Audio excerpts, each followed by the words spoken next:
We're live. Good morning, everyone, and welcome to the Napa County Board of Supervisors meeting. I am calling this meeting of May 6, 2025 to order. May I have roll call, please? Here. Sorry, Vice Chair Manfrey. Here. Supervisor Ramos. Here. Supervisor Alessio. Present. Supervisor Gallagher. Here. Chair Cottrell. Here. And for our Pledge of Allegiance today, we are fortunate to have our Napa County Honor Guard present, and they will lead us in the Pledge of Allegiance.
Thank you.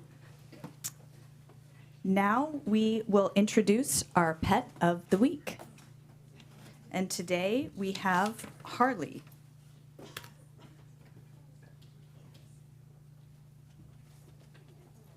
There we go. Okay, I heard an ah from the audience, so. Good morning, Luis. So today I brought Harley. Harley is a 2-year-old Labrador mix. She's been at the shelter for about 2 months now. Since she's been at the shelter, she's been one of the dogs that really stands out to volunteers, not so much to any adopters because she's still at the shelter. But from the time that she's been at the shelter, she's an excellent dog to show new volunteers the ropes around the shelter, how to get in and out of the cages, how to get around the shelter, and then more importantly is getting out for a walk. Harley is a really, really good candidate when it comes out to going out for a walk. Bringing her today, a lot of people thought that she was my dog. Luckily, she had the vest on so she can show that she is available for adoption, but I literally have to do nothing. I have the bare minimum skills to handle the dogs, and she made me look like a professional. If you look at her up here now, she's basically just sitting down, waiting for a treat. There's times where she lays down and people are looking at me like, oh my gosh, that guy knows what he's doing with his dog. I promise you, it is all her. It just goes to show that even though she's in a shelter environment where she's in her kennel for such a long time, volunteers come in and take her out for walks, she's still able to kind of keep her composure and kind of follow up with her backstory. We don't have a full history of her, but you can already tell she's been in a home environment, she's been in a good family, and she's had good exposure to any kind of environment, especially in a room like this. And like what she's doing now, full stretch, very happy, very social. She's also been in part of our play groups at the shelter, so she's been able to socialize with other dogs of her size. We haven't put her in with any other smaller dogs, but she is totally ready to go up for adoption, as you can kind of see. CEO, does the board chambers need a dog? Well, thank you so much, Louise, for bringing her today. And I would also remind folks that the adoption fees for Harley will be waived all this week. So please stop by the shelter and meet Harley and the wonderful other animals that are there. So thank you very much. What a cutie.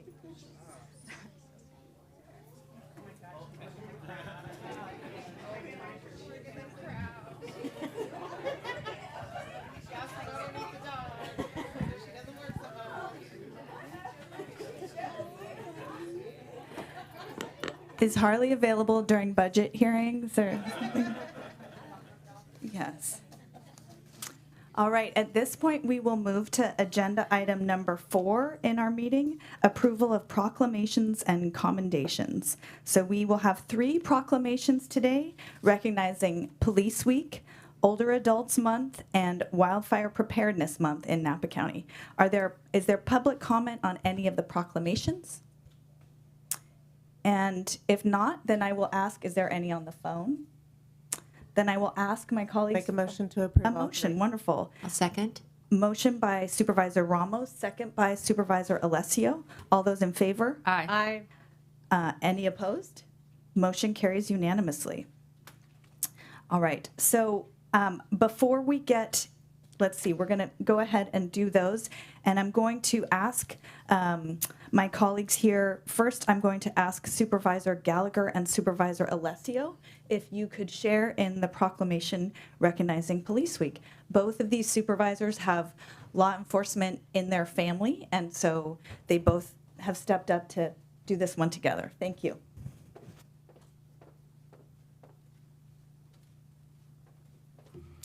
Thank you, Chair. And good morning, everyone. This is in recognition of Police Week and Peace Officer Memorial Day 2025. Whereas there are approximately 800,000 law enforcement officers serving in communities across the United States, including the current dedicated members of the Napa County Sheriff's Office. And whereas since the first recorded line of duty death in 1786, more than 24,000 law enforcement officers across the U.S. have made the ultimate sacrifice, including Napa County Sheriff's Reserve Deputy James Healy, who gave his life in the line of duty on May 25, 1980.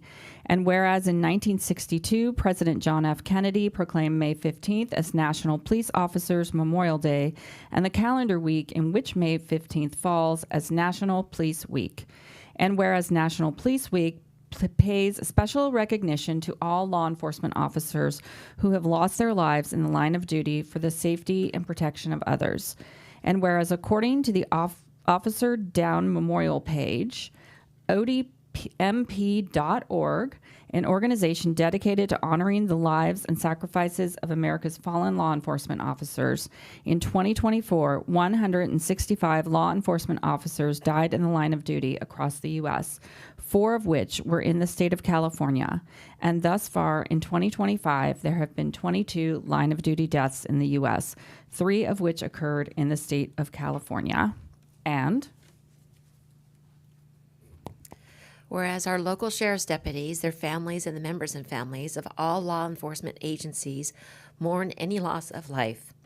However, line of duty deaths are a somber reminder of the dangers of the profession.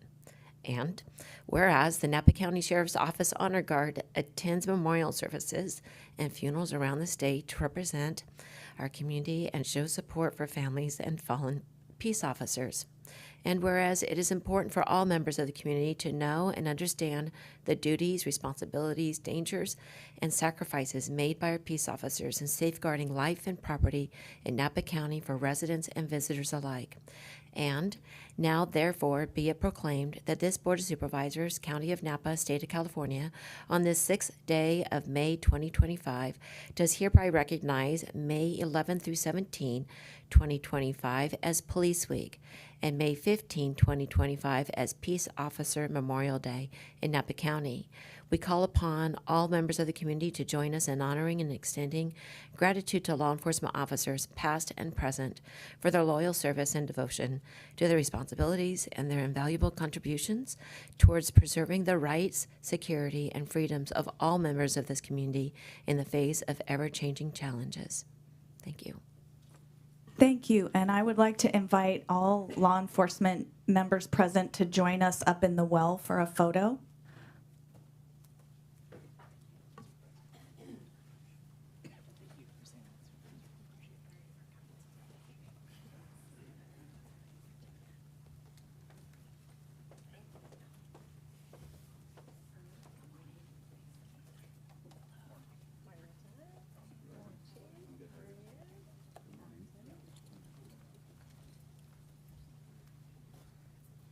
All right, let's see if we can mix it up a little.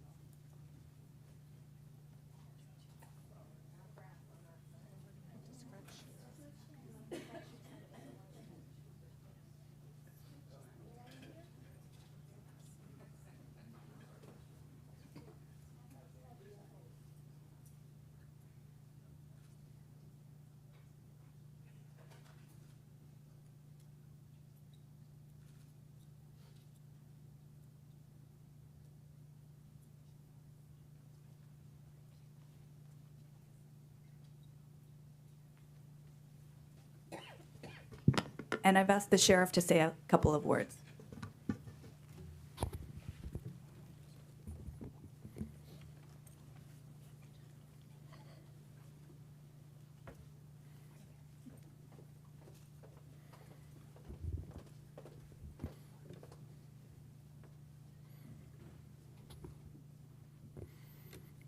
Thank you, Chair and Supervisors. Just briefly, and special thanks, Supervisor Alessio and Gallagher.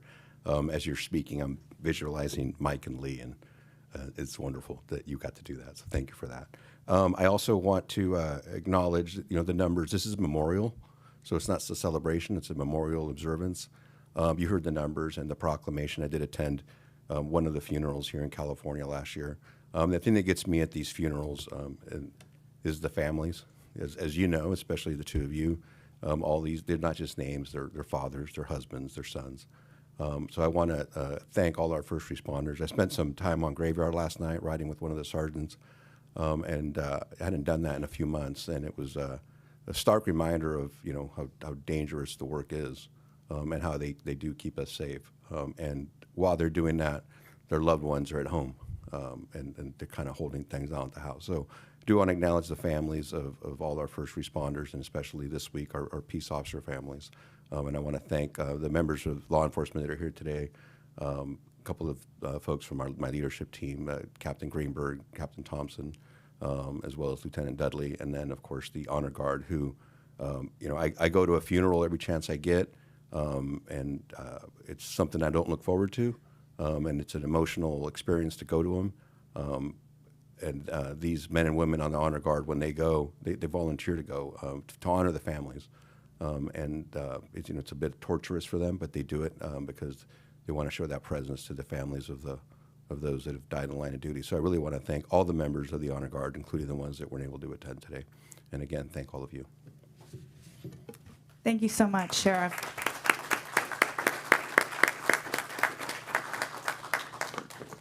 And again, to echo the sheriff's thanks to everyone for being here today. And now I will ask Supervisor Manfrey to read the next proclamation observing Older Adults Month.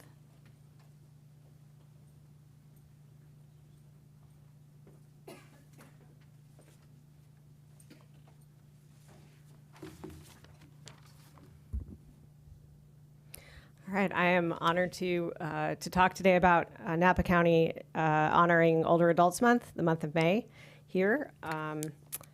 Whereas since 1963, Older Adults Month is a dedicated national observance during the month of May devoted to celebrating seniors 65 and older, their contributions, and raising awareness about issues related to age and aging. And whereas the 2025 Older Adults Month theme is Flip the Script on Aging, focusing on transforming how society perceives, talks about, and approaches aging. It encourages individuals and communities to challenge stereotypes and dispel misconceptions. Napa County is home to a growing number of seniors who contribute their time, wisdom, and experience to our community. Older adults of varying abilities and backgrounds improve our communities through intergenerational relationships, community service, civic and social engagement, and countless other activities on a daily basis. Napa County will continue its work to build an even better community by emphasizing the many positive aspects of aging, inspiring older adults to push past traditional boundaries, and embracing our community's diversity. Now, therefore, be it proclaimed that this Board of Supervisors, County of Napa, State of California, on this 6th day of May 2025, does hereby proclaim May 2025 to be Older Adults Month in Napa County. In so doing, we encourage members of our community of all generations to celebrate and pay tribute to the seniors who raised and guided us throughout our lives. Let us all contribute to the creation of an inclusive society and accept the challenge of flexible thinking around aging. Lastly, let us renew our commitment to prioritizing connectedness by giving our seniors the fullest attention, care, support, and respect that they deserve. And I'm sorry I didn't ask before, but was there someone here to receive Yeah, this? so Director Yasumoto, Yeah. and I know we have a team here who in our community supports the older adult population, so I'd love to ask you to come up to the podium while Director Yasumoto has a few words, and then we'll do a photo as a group. Wonderful, thank you. Hi. Hi, good morning. Thank you so much. And I'm here to receive the proclamation with Mark Frankenstein, who's the chair of the Commission on Aging. And thank you again for this proclamation. I just want to express appreciation to the chair and board members for your wonderful support of this month, but also for all the social issues and the groups that you take the time each board meeting to acknowledge and to publicly reaffirm our county's commitment, in this instance, honoring Older Adults Month. On behalf of Health and Human Services and Deputy Director Kador, we wanted to also take this moment to highlight something that we're really excited about. And it's a good example of what happens when you have collective impact and you have partners working across the system. And by those partners, I mean the Commission on Aging, the providers, we have our AAA, we have the Happy Group. That represents such a broad network of members coming together regularly to keep the work that your board approved of when your board adopted funding for the Napa Older Adults Assessment, which then led to action plans, which then led to what we now have, which is our Napa Master Plan for Aging, which are action steps related to the NOAA. And we're so excited to say that I think it's happening like right now as we're here. If this were a text, confetti would be like streaming down right now. But the peeps here all wanted to make sure that we timed this just right. And so the ADRC, which is Aging and Disability Resource Connection, is launching today. And it is a website and a hub where older adults and their care providers and family members could go as a one-stop to find all the resources and services that they need. And things like this are not possible. This was identified actually in the NOAA, and it was a year one goal, and we're launching it in year one, which is really amazing.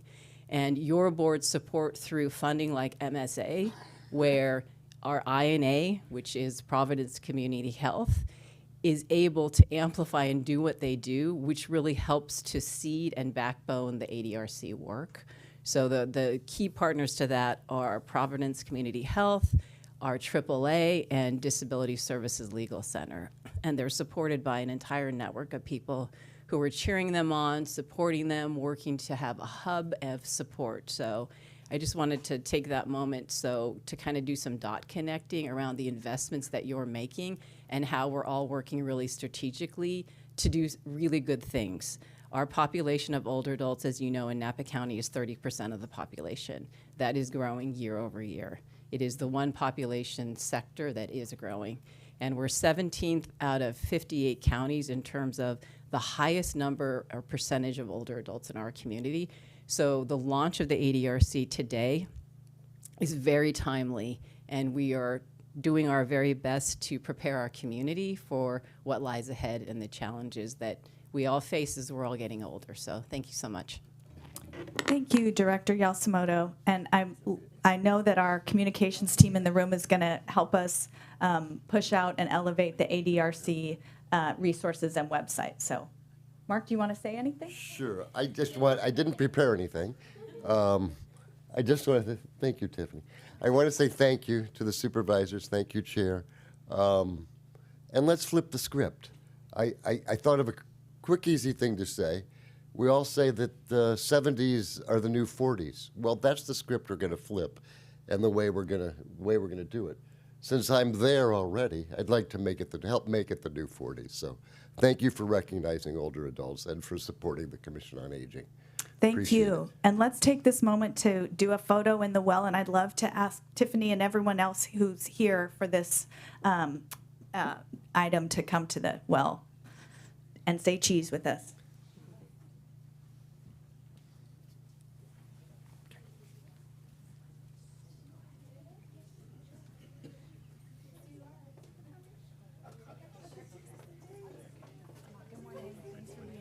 Thanks for having me.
All right, and for the final proclamation today, I will be reading about Wildfire Awareness Month. And I know we have lots of our fire team here today. And could I ask Chief J.C. Greenberg and Chief Matt Ryan to come up? I think you guys will be accepting this. So, extreme wildfires are an increasing threat to public health and safety, homes, air quality, climate goals, and our forests. California is experiencing fires that burn larger and hotter than ever before. Over the past 8 years, California has endured, this stat is kind of amazing, 64,148 wildfires, including the Tubbs Fire, which is the 4th deadliest in state history, as well as the Atlas, Nuns, Glass, and Lightning Complex incidents. And with increased vegetation from spring rains and hotter, drier weather approaching, fire danger is expected to be high in 2025. Public education and up-to-date regional emergency planning are critical to strengthening community resilience to wildfire and other extreme weather events. Wildfires are a natural and periodic occurrence in California.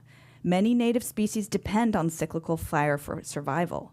To continue to enjoy the economic and recreational benefits of our rural and wilderness lands, we must strive to achieve a balance between California's fire ecology and the need to protect human life and property. Here in Napa County, we know that firefighting alone cannot fully protect us. Every resident and property owner, especially in high-risk areas, has a vital role to play in preventing the loss of property and life during wildfire events. During this month, as we begin peak fire season, we're already here, we must all take responsibility for raising awareness and taking proactive steps to protect our homes, families, and communities.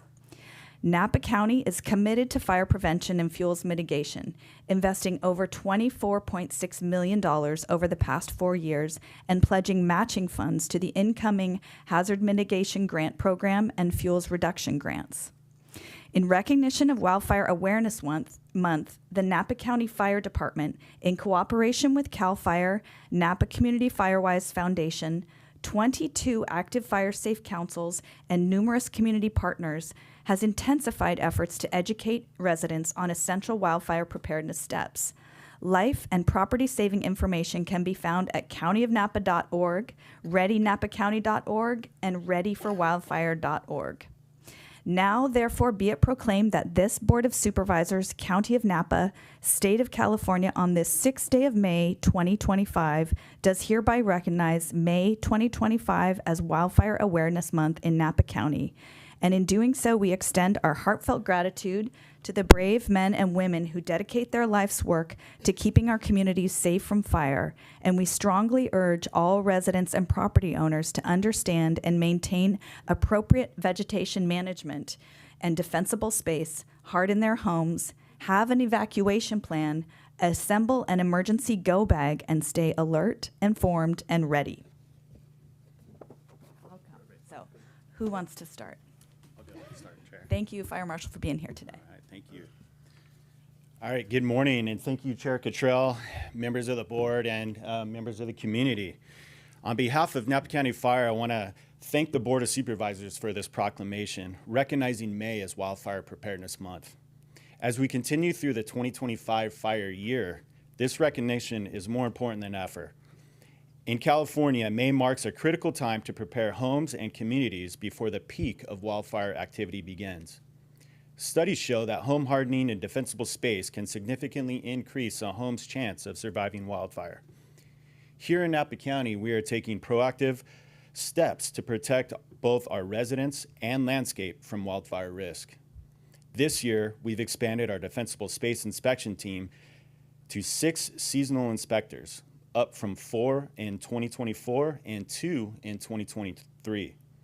This growth allows us to inspect more residential properties, address community concerns, and promote compliance with state and local defensible space standards. Property owners who pass inspection will receive a defensible space compliance certificate, which may support insurance discounts. Our free homeowner consultation program remains popular, offering personalized guidance on how to meet defensible space requirements. We're also working with local realtors on required AB 38 inspections during real estate transactions. Additionally, we've initiated a contractor training program to ensure landscape and construction professionals are equipped with the knowledge and defensible space, home hardening, and chipping services. To strengthen our outreach, we've launched a new social media platform to better inform and engage the public on our services, programs, and ongoing prevention efforts. Finally, I want to emphasize our deep commitment to creating a fire-resilient Napa County.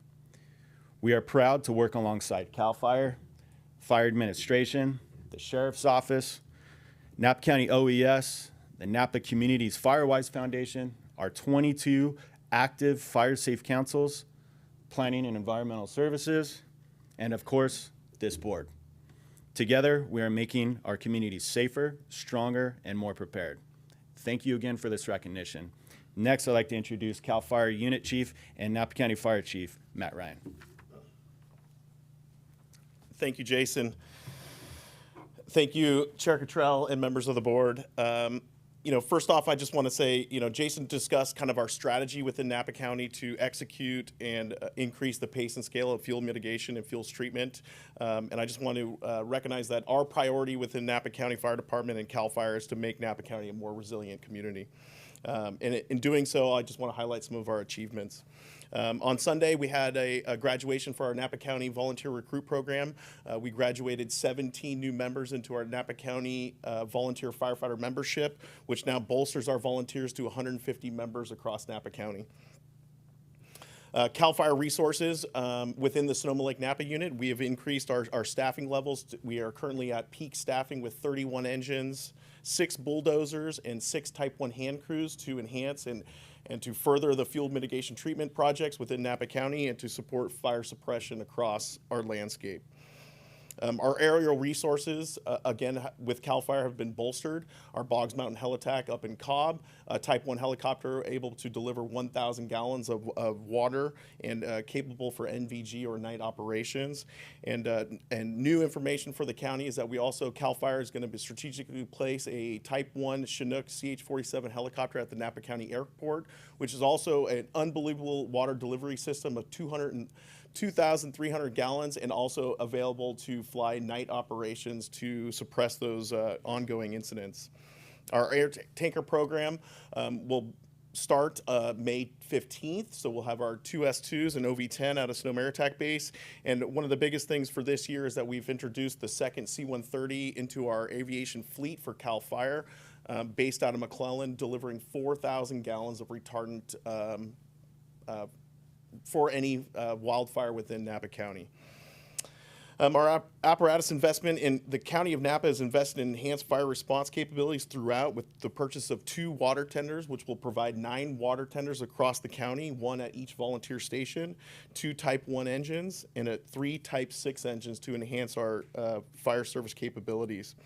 Our cooperative fire agreement with CAL FIRE, we are currently finalizing those negotiations with the County of Napa, and our continued partnership with Napa County and CAL FIRE will continue. We're moving on to our 93rd year of cooperation and fire protection for Napa County. Our fuel reduction projects, which are a priority for us, our projects have been a priority, and with the executive order from Governor Newsom of increasing the pace and scale, that is our priority, and we're doing so by achieving fuel mitigation across the landscape. In Deer Park and Angwin, we continue our pile burning projects, and we have multiple prescribed burning projects planned for the month of May. Boothhay Park, we burned up to 250 piles over the last 2 weeks. We continue our Silverado Country Club and Atlas Peak community fuel break projects, our fuel break projects to protect the communities of Circle Oak, Berryessa Highlands, Berryessa Pines, and Berryessa Estates. And one of the biggest projects that we just completed is the fuels treatment and roadside vegetation clearing up at the Vets Home to protect the community of Yountville. The partnership with Napa Firewise, we've had over 140 miles of dozer line put in over the last few years to protect those communities, and we continue to maintain those through this cooperative agreement with Napa County. Our community engagement, Napa Firewise, the Napa County Fire Marshal's Office, and our engine companies continue to strong collaboration of public education and outreach regarding defensible space and fuel reduction. Napa County currently supports 22 active fire safe councils, and those engagements and partnerships with those Firewise communities and fire councils is truly how we are increasing that pace and scale of fuel mitigation across the landscape. Together, these operational prevention and engagement efforts strengthen Napa County wildfire resilience and preparedness. Thank you so much for this proclamation.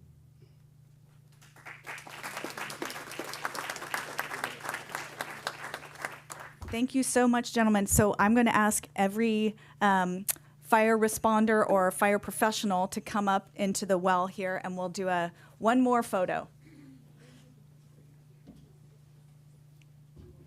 All right. And while people are coming up, don't be shy. I just want to make the point that wherever I go, and whether it's Sacramento or advocating for fire funds in Washington, D.C., I want to tell the story of everything you've just heard. We're such an incredible example. So thank you.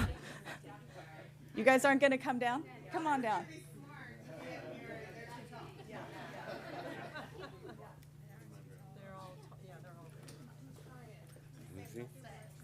I don't get in there because I'm the shorter one.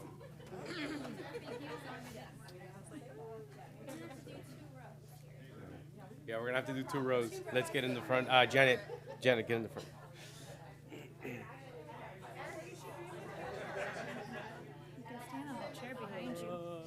I got it. Okay. I'm barely able to get it.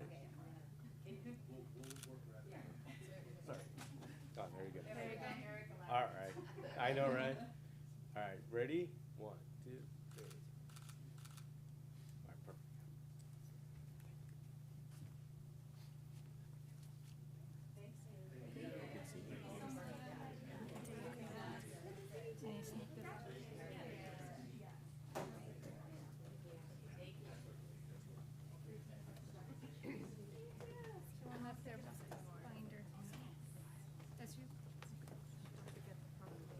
Oh, don't walk away without your proclamation. There you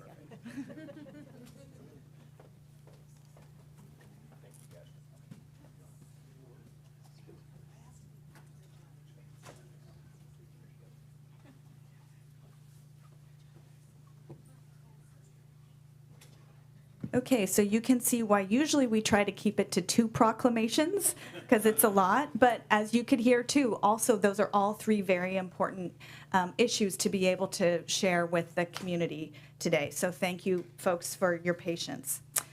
Before we get into our regular business today, I have a few announcements to make. First of all, if there was anyone in the audience there was an item noticed in the newspaper for this meeting regarding adopting an ordinance to add a section to the county code concerning nuisance abatement procedures. That item has been removed by our CEO and redirected back to the department for further consideration and is not on today's agenda. So if you were here for that nuisance abatement item specifically, you can go. No one was here for that. Okay. Another announcement, we've shifted a little bit. Item 10A, an administrative item for special districts, will be taken up after our closed session items today around 1:30 p.m. And I also wanted to point out that the 5 of us are wearing blue pins today. And we had Monica Koenig here this morning talking with us about the importance of perinatal health. That's for moms, pregnant women and postpartum moms. And Monica was talking about the importance of focusing on those chapters in someone's life and providing support for their mental health needs there. So thank you for Monica being here today, and I look forward to the board being able to continue to learn more and share more on that issue. And then today, we will also be adjourning in the memory of Carl Domaney. We'll close the meeting in that, but I first wanted to read a few comments that I received about him from his friends and family. From a local vintner, Carl was one of a kind. He always did what he wanted to do and never let anyone steer him off course. He was stubborn, smart, great with numbers, a good talker and a great listener. He had extraordinary emotional intelligence, the kind that made people feel truly seen, even as he challenged them to think differently. Carl took a chance on a crumbling estate called Stag's Leap, and in doing so, helped shape a new history a new chapter in Napa Valley's wine history. From Petit Syrah and Chenin Blanc to Mezcal and screw caps and building the whimsical structure that was Quixote Winery, Carl always chose the road less traveled and often proved it was the better one. Carl lived boldly, he mentored generously, and he challenged the status quo at every turn. Through wine, architecture, and sheer force of will, he made this valley more vibrant and certainly more interesting. Later in life, Carl turned his attention to giving back. He became quietly philanthropic, supporting causes close to his heart, including Providence Napa Valley, whose care and compassion touched him personally. We offer our deepest condolences to his family, his friends, and all who were fortunate enough to know him. May his legacy continue to inspire those who dare to do things differently. May he rest in peace.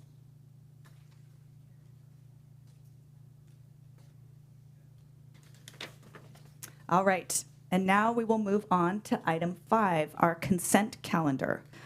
That would be our special districts, items 5A and B. Are there any board comments or items to pull off the special district consent calendar? No? Are there any public comments on this item in the room or on the phones? If not, then I will ask for a motion and a second on 5A and B. So moved approval on the consent items. Oh, Okay. Motion by Supervisor Alessio, second by Supervisor Ramos. All those in favor? Aye. Any opposed? Motion carries unanimously. And now we will move to the consent calendar, items 6A through 6S. Are there any board comments or items to pull off the consent calendar? Seeing none, I will look for public comment in the room or on the phone. Seeing none, I will bring it back to the board. Can I have a motion and a second on items 6A through 6S? So moved. Is there a second? I'll second. Okay. I'll give that one to Supervisor Gallagher for the motion and Supervisor Manfree for the second. All those in favor? Aye. Aye. Motion carries unanimously. Now we will take public comment for anyone wishing to speak on items not on the agenda. Anyone here for public comment today? Come on up to the mic. And if you could state your name, and we will ask you to limit your comments to 3 minutes. Sure. Hi, good morning. My name is Jackie Simeone. I am the president of the Napa Valley Cannabis Association. I'm here to invite you to an event that we're doing at the Priest Ranch Winery and Kitchen in downtown Yountville. We are having a evening program on Thursday, May 29th, called Boundary Breakers, Tannins, Terpenes, and Terroir. This is a great opportunity for canna-curious consumers to attend. It will not be a cannabis consumption event. We will be pairing wine from the Priest Ranch options, as well as light bites from their kitchen, and we have a panel that will talk about cannabis cultivation and its relation to food, our emotions, our body chemistry, as well as grape farming and how it relates to wine and food in general. Again, this is at Priest Ranch Winery in Yountville on Thursday, May 29th. Our panelists include the chairman and CEO of Priest Ranch, as well as Aaron Kiefer. He was formerly the farmer with Thomas Keller's French Laundry, and he now is heading Sonoma Hills Farm, a CCOF organic certified hemp, cannabis, produce, and animal farm, as well as Jamie Evans, a 4 times cookbook author, as well as trained wine, sake sommelier, and cannabis expert, and myself. So we look forward to educating on cannabis in Napa Valley and educating on how wine and food pairs well with your effects. So please, we welcome you there. Thank you. Thank you, Ms. Simeone. If you have any questions, please let me know. Thanks. Any other public comment in the room or on the phones? Okay. With that, I will move us to Board of Supervisors reports and announcements.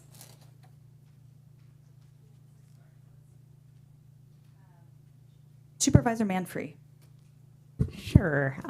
So we've had a lot of community events, which I'm hoping other supervisors can talk a little bit about. I think the main thing I want to highlight is that golden mussels were found in a boat at Berryessa recently. The boat had been out of the water for some time. It was very dry, and it was heat treated because the inspectors found it. So, crisis averted there. And also my understanding is that the environmental DNA analyses that they performed on locations at the lake all came back negative for mussels, which is good news. But those efforts to control the population are really meaningful. And I just wanted to make sure that the community knows that that event occurred, because I don't know that it's going to make the papers, but it's a big deal for long-term management at the lake. Thank you, Supervisor Manfree. Supervisor Gallagher. Who are all these people? Great. I just wanted to recognize a couple of revenue sources that we discussed in our consent agenda and send out gratitude for those. For CSA 4, really critical to supporting our migrant farm workers. I want to express my gratitude for the continued agreement to this important resource, and also to other fundraising efforts for our farm worker centers, such as the Cinco de Mayo golf tournament, which many of us volunteered for last week. This event is in its 25th year and raised over $100,000. So, and thank you so much to the Farm Worker Committee and to our Director Palmer for all of their work in getting that event together and making it such an impactful event and great opportunity for volunteerism for us. Also, the Napa County Wine Grape Pest and Disease Control District, directly benefiting our ag industry and impacting our local economy. These are funds that prevent invasion and spread of destructive disease through pests. We do so through inspection, detection, emergency response, and educating growers and their vineyard workforce. So very, very important to support that. And then Chief Matt Ryan did mention the graduation, and I just wanted to give a shout out to Chief Ryan and Deputy Chief J.C. Greenberg and our very competent training team for graduating 17 new firefighters. It was a wonderful event and very moving to see the families and see the graduates and all of the hard work that they put in. So congratulations to our new firefighters and to our fire department. Thank you, Supervisor Gallagher. Supervisor Alessio. Thank you. Well, first off, several of us were at the CSAC Legislative Conference in Sacramento. It was an excellent conference that brought up a lot of key issues. We know we're going to be facing some very difficult state budgeting challenges that will impact all counties in California. During that, there was an impromptu invite to join Senator Cabalden for his Finance Budget Review Committee. The last item on that agenda was regarding VLF and ERAF. And I want to thank Supervisor Belio Ramos for doing an excellent job in terms of testimony on behalf of Napa County, the city of Napa, and also neighboring counties that this is impacting. It's going to have a very painful financial impact if the state does not resolve and find a solution. But through Supervisor Ramos's testimony and that of Councilmember Beth Painter from City of Napa and Vice Mayor Arisa Ortega Lopez from Calistoga, it was very compelling. There was a shift and there was a moment in the chambers that I was really proud to be a part of and watch. So thank you for that. And I do think that it did allow the senator, well, not allow him, but I think it helped the senators to support that a solution it gets addressed this year. So I think that was very helpful in that respects. And I want to thank staff for that help too in preparing for that. Also, let's see here. A couple events I attended was the Walk a Mile. That was yesterday along with Bike Fest. The Napa Valley Education Foundation had it's called a Taste of Knowledge event. By the way, you probably read that they were gifted the Oxbow Art Center on 3rd Street. That will go to the school district, which is really exciting for our young people, our students here in Napa County. I had a tour with the Ag Commissioner. Thank you so much, Tracy, for that. That was really interesting and helpful. And looking really quick here. I just have one request of staff, and it is time sensitive, but everything is time sensitive. I often hike Skyline Wilderness Park, and so proud of the board's leadership in taking ownership of the county taking ownership and possession. But while I'm up there and I hike, I've been watching Lake Marie and the concerns of Lake Marie, and I don't think it's not algae, but it's another vegetation that is taking over Lake Marie. It has been for some time. I don't know, Supervisor Mandry, you might know what it's called. Azolla, it's a water fern. Thank you, the water fern. I knew she would. But I'm concerned about, because it really is taking over the water there. It's the wilderness there, the wildlife there is very dependent on this. And so if at some point, I don't know if it'd be the Public Works Department or who that would be, if we can kind of get a status update on that, and if there's an action plan or anything we can do at this point, because it has been happening for years now. And that's it. Great, thank you. And I love the resources we have on this board who can refer to that, so thank you. I wanted to touch on a couple of things. I testified on Wednesday in Sacramento on AB 470, which is a bill sponsored, largely written by AT&T to remove its responsibility for being a carrier of last resort. And that bill did move forward, unfortunately. So that's a bill that really will have impact in rural counties and also underserved urban sections of many counties across California. So we need to continue to exert pressure and make sure our voice is heard in that conversation. So it was a little bit frustrating to hear from the authors team, no, this won't impact rural counties because we've carved you out. But when you look at the formula, many, not all, but many of our rural residents will be impacted. So more to come on that. And then I wanted to provide an update from the Napa Valley Tourism Corporation. For my new colleagues, that I'm looking forward to having that come as an item to the board. So first of all, CEO Alsop, I'd love to make sure that we could have an update as a board item on this, whether it's later in May or June. Where we were with that back in December, to remind folks, is the board approved the renewal of the management district plan, which would allow the district to continue moving forward.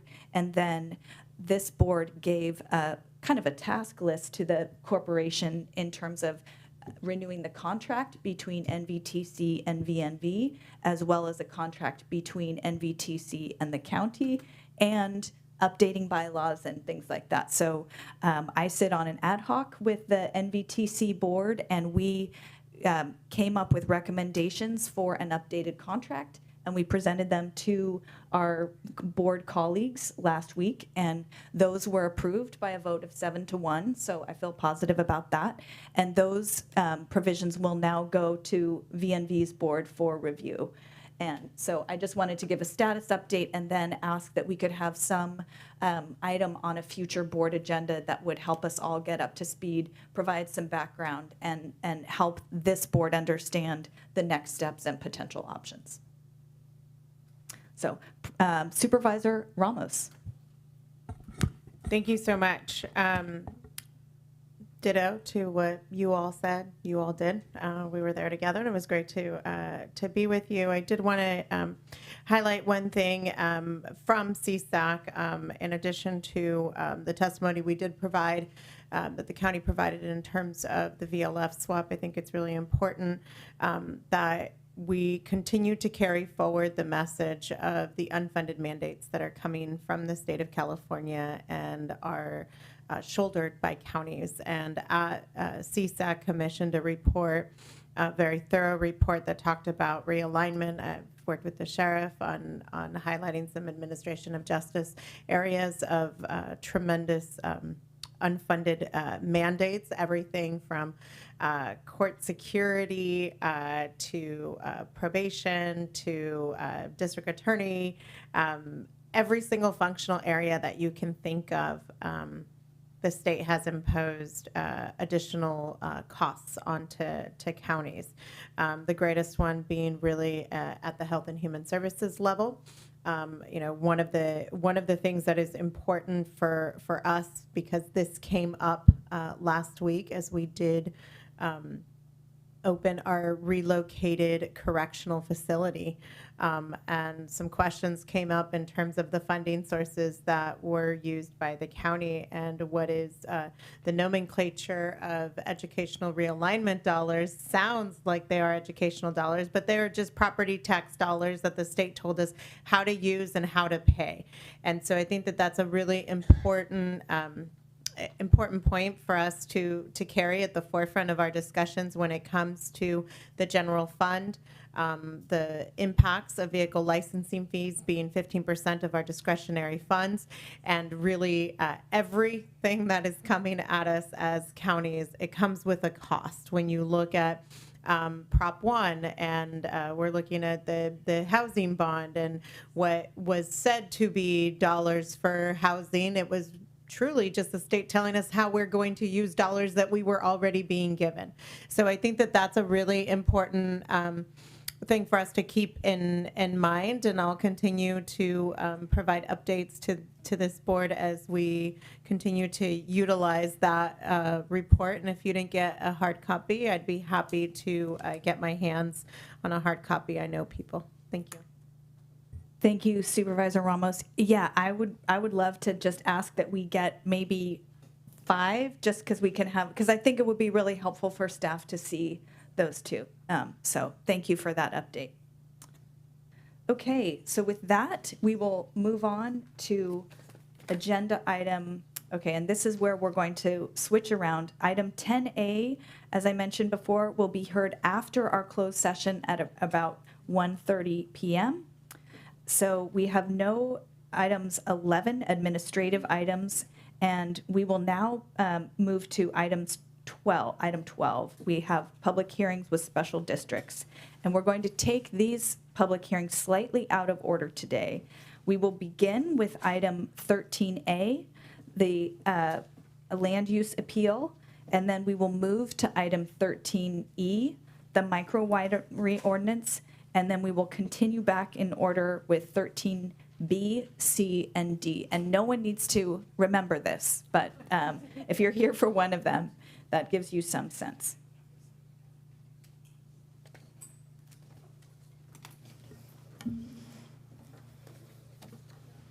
Okay, so as people are getting settled here, this is the appeal for Bonnie's Vineyard, and I'm going to share some procedural requirements. The first step we will take here is I'm going to ask my colleagues for disclosures regarding first any ex parte communications or any new Levine Act disclosures. Does anyone have one of those? Supervisor Manfrey. Sure. Sorry, one moment. Clerk, did you have something? No, okay. Okay, got it. Okay, so we will go Supervisor Manfrey and then Supervisor, you don't have any, that's what you're getting ready to say. I met with Trina Palase, Okay. Cameron Pridmore, and I had a phone conversation with Mike Hackett. Okay, thank you. And I will go back and I will hit Supervisor Ramos. Thank you. I had a meeting with the council, for the applicant and their engineering firm, and did a site visit, and I received a letter last night from Frela Braun Martel from the neighbors. Thank you. Supervisor Gallagher. Thank you. I did have a conversation with applicant's attorney and received, letters, et cetera, from public comment. Okay, Supervisor Alessio. Thank you. I went to the site and met with the applicant's engineer and counsel, and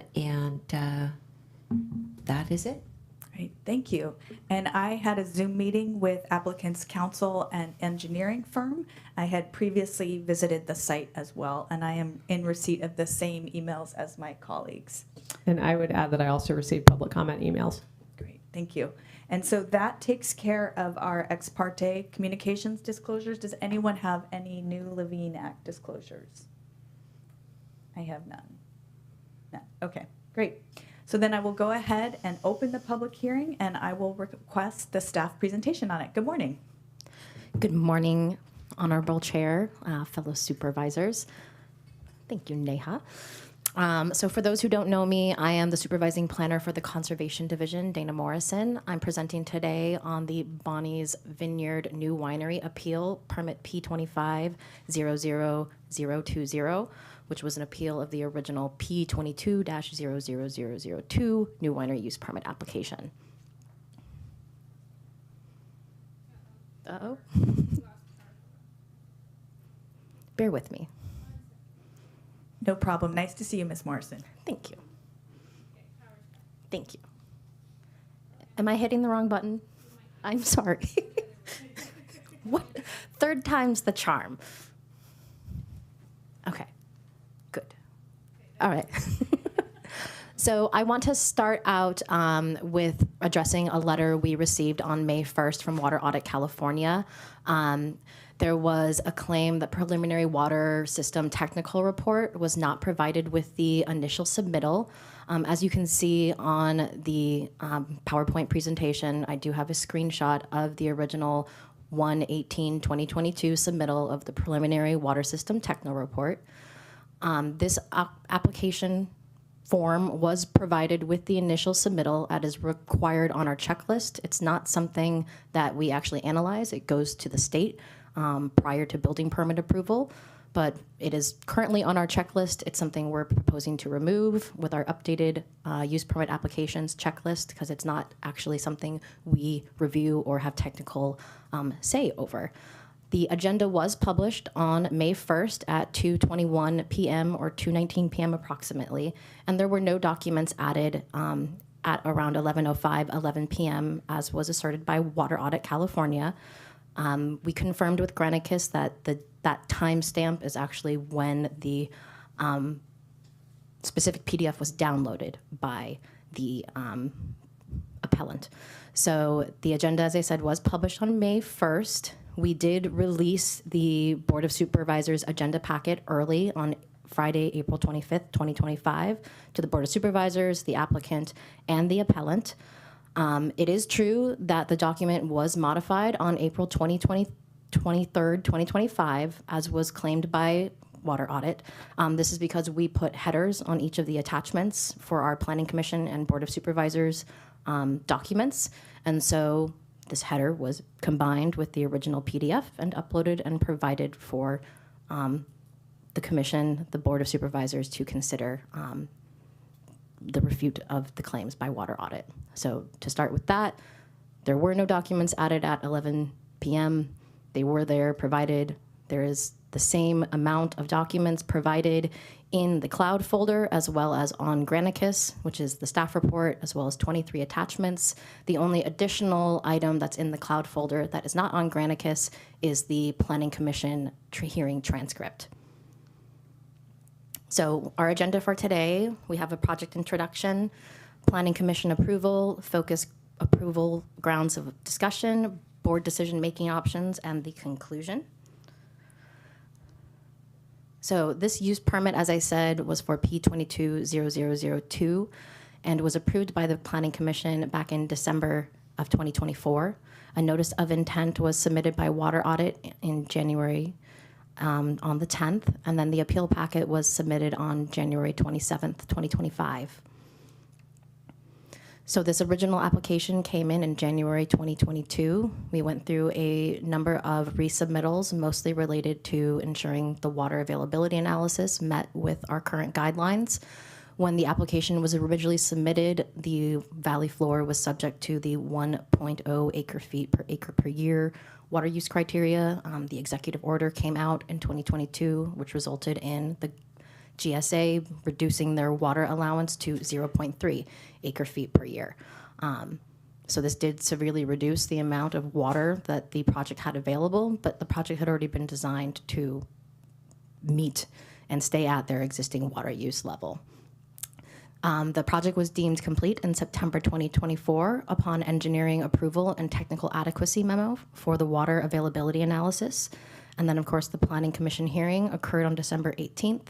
And then at the end of January, the appeal packet was provided to staff. So this project was reviewed under CEQA. Adoption of a mitigated negative declaration was approved by the Planning Commission. There were mitigations required to ensure that there were no impacts to Swanson's hawk, western pond turtles, white-tailed kites, and nesting birds. And there was also conditions of approval specifically required to reduce impacts to streams, staking of stream setbacks during construction with no staging or parking occurring within that area, and then no event overflow parking for winery events within stream setbacks as well. This project is located on the valley floor at 155 Skellinger Lane. It's a 25.54 acre parcel and is located within our general plan agricultural resource designation and within the agricultural preserve. As you can see, there's two houses on the site, the primary to the south and to the north, the second residence. There's also some residential and a combination of agriculture on the majority of parcels nearby. Concrete is located immediately to the west along the western property line, which does contain an area of riparian canopy. However, as I noted, it has been specifically conditioned and mitigated to avoid that area, and this area has been actively managed in agriculture since at least the 1940s. So work is proposed within areas that are already disturbed and outside of required stream setbacks. And also, given that the slopes of the site range from 1% to 5%, setbacks from concrete would be 45 feet based on the county's conservation regulations, and no work is proposed within that stream setback. I do want to note that there is existing agricultural uses within the setback. Those are allowed per code and can be maintained, but specific conditions have been required as part of this project to ensure there's no additional work done within the stream setbacks that's not related to agriculture. So the project proposal specifically approved a 30,000 gallon winery, approximately 10,996 square feet with 6 full-time employees, tours and tastings for a maximum of 45 visitors per day with catering provided. Catering will be prepared off-site, and there is also outdoor tasting proposed within the loggias or the outdoor patio space. The application proposes 2 large events per year and 150 visitors and 9 smaller events with a maximum of 80. There will be 7 days of production per week from 9 to 5 p.m. and 7 days per week for visitation from 10 to 5 p.m. Parking for 20 cars with overflow event parking occurring on site but outside of stream setbacks. On-site landscaping, on-site domestic water system treatment and drip dispersal, the widening of the existing driveway to Napa County road standards, and 3 10,000-gallon water storage tanks. As you can see, the winery is proposed to be located next to the existing second residence. Some vineyard will need to be removed to accommodate the structure as well as parking. And the setback from concrete is noted there with the dotted line. All of the proposed new work is outside of that setback from concrete. And CDFW did review this application and the mitigated negative declaration as part of the public hearing process. They did not have any comments on the proposed mitigated negative declaration that was adopted by the Planning Commission. As I noted, there were specific mitigation measures to ensure there's no significant impact to western pond turtles, nesting birds, as well as Swainson's hawk and white-tailed kites. No other mitigations were required to ensure less than significant impacts based on how the project was already designed. We did have conditions of approval. We reiterated the mitigation measures in the COAs, and specific groundwater management conditions of approval were also required. The parcel overall, not just the winery, was limited to 10.16 acre-feet of groundwater per year for all water-consuming activities. We required the installation of well flow regulation devices to limit pumping capacity to less than or equal to existing operations on the project well and on both of the 2 residential wells. And we required the preparation of a groundwater demand management program and inclusion in our county's well monitoring program. So we do have a number of appeals grounds that were presented by Water Audit. Their first claim asserted that the application was misstated and assessed as a major modification rather than a new winery use permit. And then the other grounds of appeal focused mostly on the water availability analysis being inadequate. So as to the first appeal, that the project was assessed as a major mod and not a new use, the application was clearly processed and noticed as a major modification. We do have a joint application. It's called a new winery, a use permit / major modification application winery uses. It's possible the applicant thought they needed to check off both marks for a new use and a major modification, but the project was analyzed as a new winery, not as a modification. Ground 2, the appellant claims the application identifies only 1 well, but the proposed use requires no less than 2 water sources. The water availability analysis prepared by CMP Civil Engineering and Land Surveying, dated August 8th, 2024, for this project identified 3 existing wells on the property, but only 1 well was identified and assessed to serve the proposed new winery's water use demands. There may be some confusion on the part of the appellant, since the project description water use summary section noted that emergency fire protection and domestic water would be supplied by 3 proposed tanks on site, which will serve as emergency fire protection and domestic water for the winery. However, these tanks will be filled from the winery well, well 1, the identified winery well, and domestic use in this instance refers to the winery's employees, daily visitors, and attendees, not the residential domestic use, which will be served by the other 2 property wells, wells number 2 and well number 3. In connection with this appeal and digging deeper into the building permit history of various accessory structures on the parcel, I was able to discover a fourth potential well that was on a barn re-roof permit. I did conduct a site visit yesterday to confirm if that well is existing. The well is potentially there. It's covered by existing patio furniture and an above-ground deck. So we weren't able, I didn't have tools with me to pull apart the deck, but we do recommend revising the conditions of approval to require that well, if it is under the deck, to be destroyed. It's currently unused. That area has been covered and utilized with that deck since at least 2005, based on my review of historic aerials. So it wasn't noted when the land surveying crew went out to assess for wells because it was covered and has been for decades. Since that well is not in use, we're recommending the board adopt a condition of approval to require destruction unless that well is confirmed to already be destroyed. The proposed new winery does not require more than one water source. It only requires one well from well one. The second ground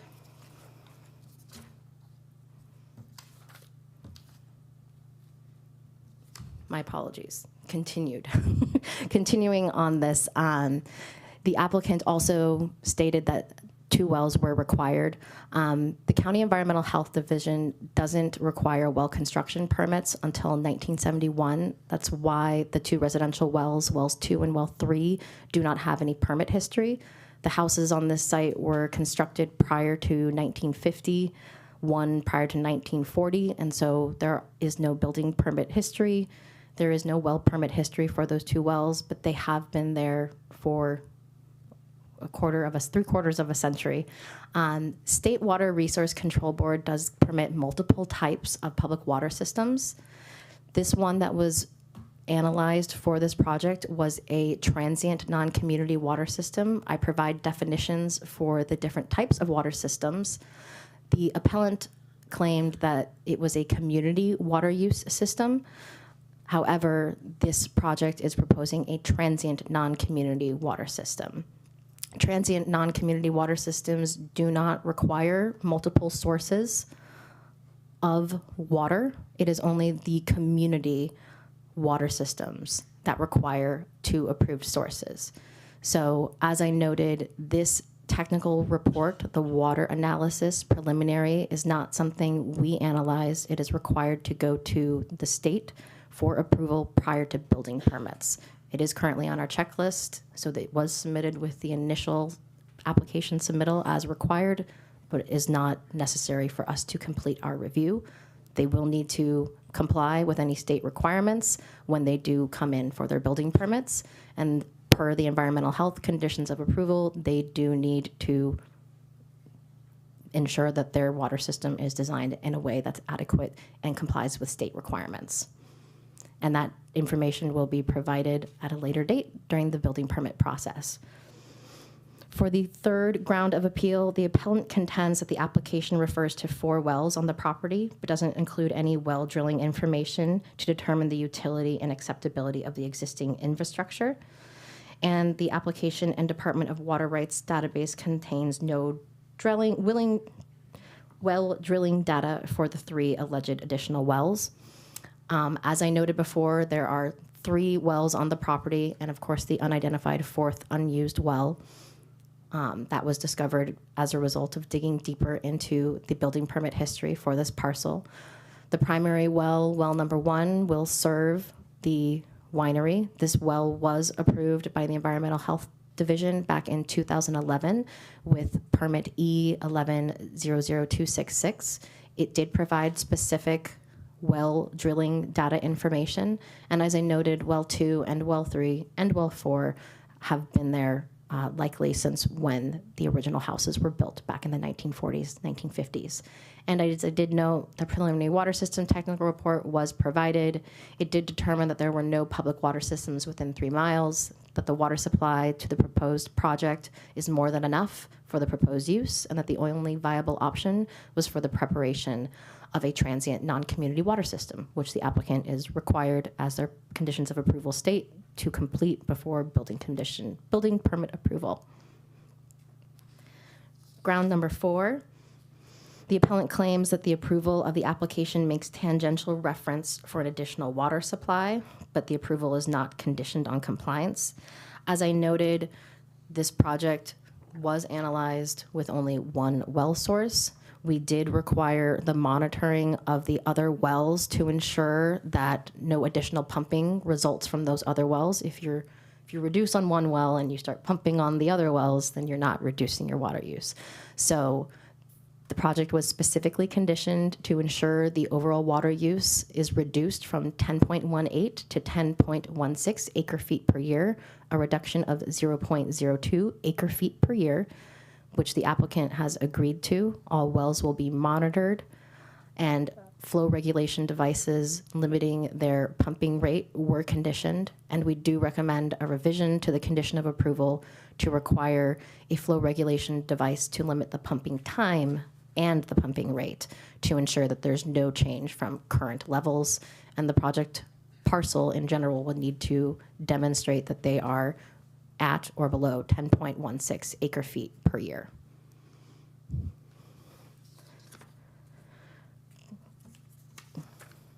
Ground number 5, the appellant asserts that although this project has been in development since 2018, and although it acknowledges the need for well monitoring, there is no well monitoring or consumption data. This is a frequent comment from Water Audit. We do have a 2015 water availability guidance document. This does allow for applicants to provide water use analyses based on standard criteria and water use set forth in that document, and that was consistent with and what is proposed by the applicant and analyzed in the water availability analysis is consistent with that guidance document. The winery will utilize well number 1, and the project has been designed to offset any increases in water use as a result of the new winery through the removal of 0.63 acre feet per year of vineyard, resulting in a reduction of 0.189 acre feet per year, watering portions of the existing vineyard with processed wastewater from the winery, as well as reducing the pumping rate and pumping time with the revised condition of approvals for all 3 project wells, requiring the parcel's overall groundwater use to be limited to 10.16 acre feet per year, and then, of course, development of a groundwater management plan and inclusion of the project in the county's well monitoring program.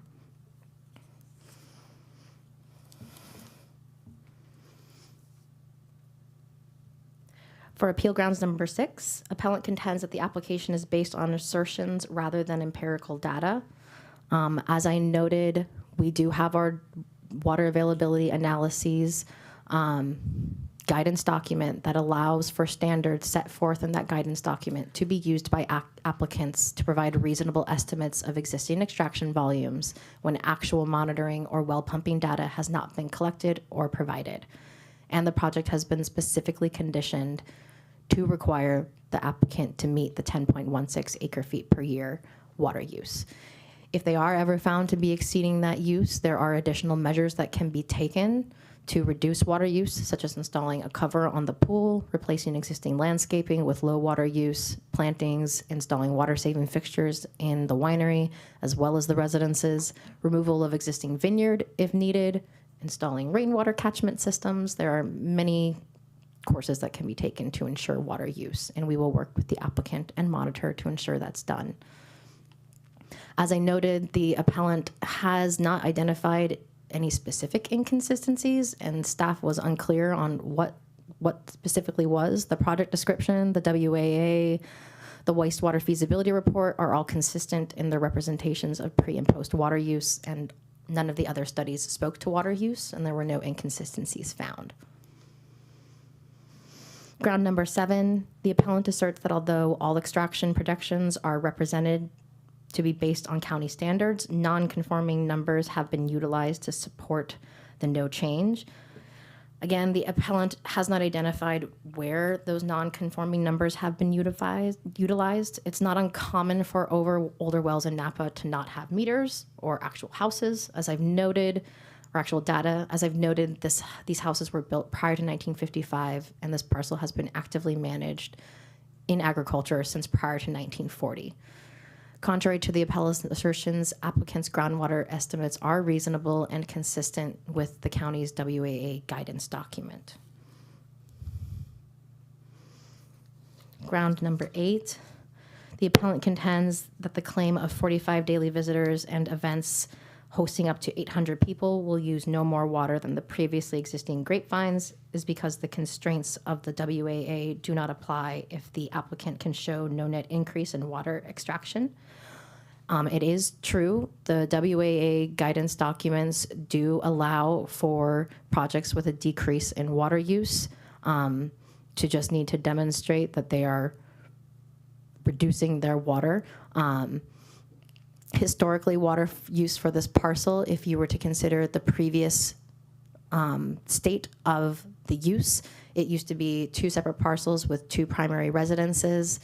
Back in the 1970s and 1940s, this was actually orchard. If you consider that, the overall water use would have been around 34 acre-feet per acre per year to serve those uses. And the current post-project water demand of 10.16 acre-feet per year is 3 times less than that historic water demand and is also less than the assumed current water use, which is consistent with our 2015 WAA guidance document.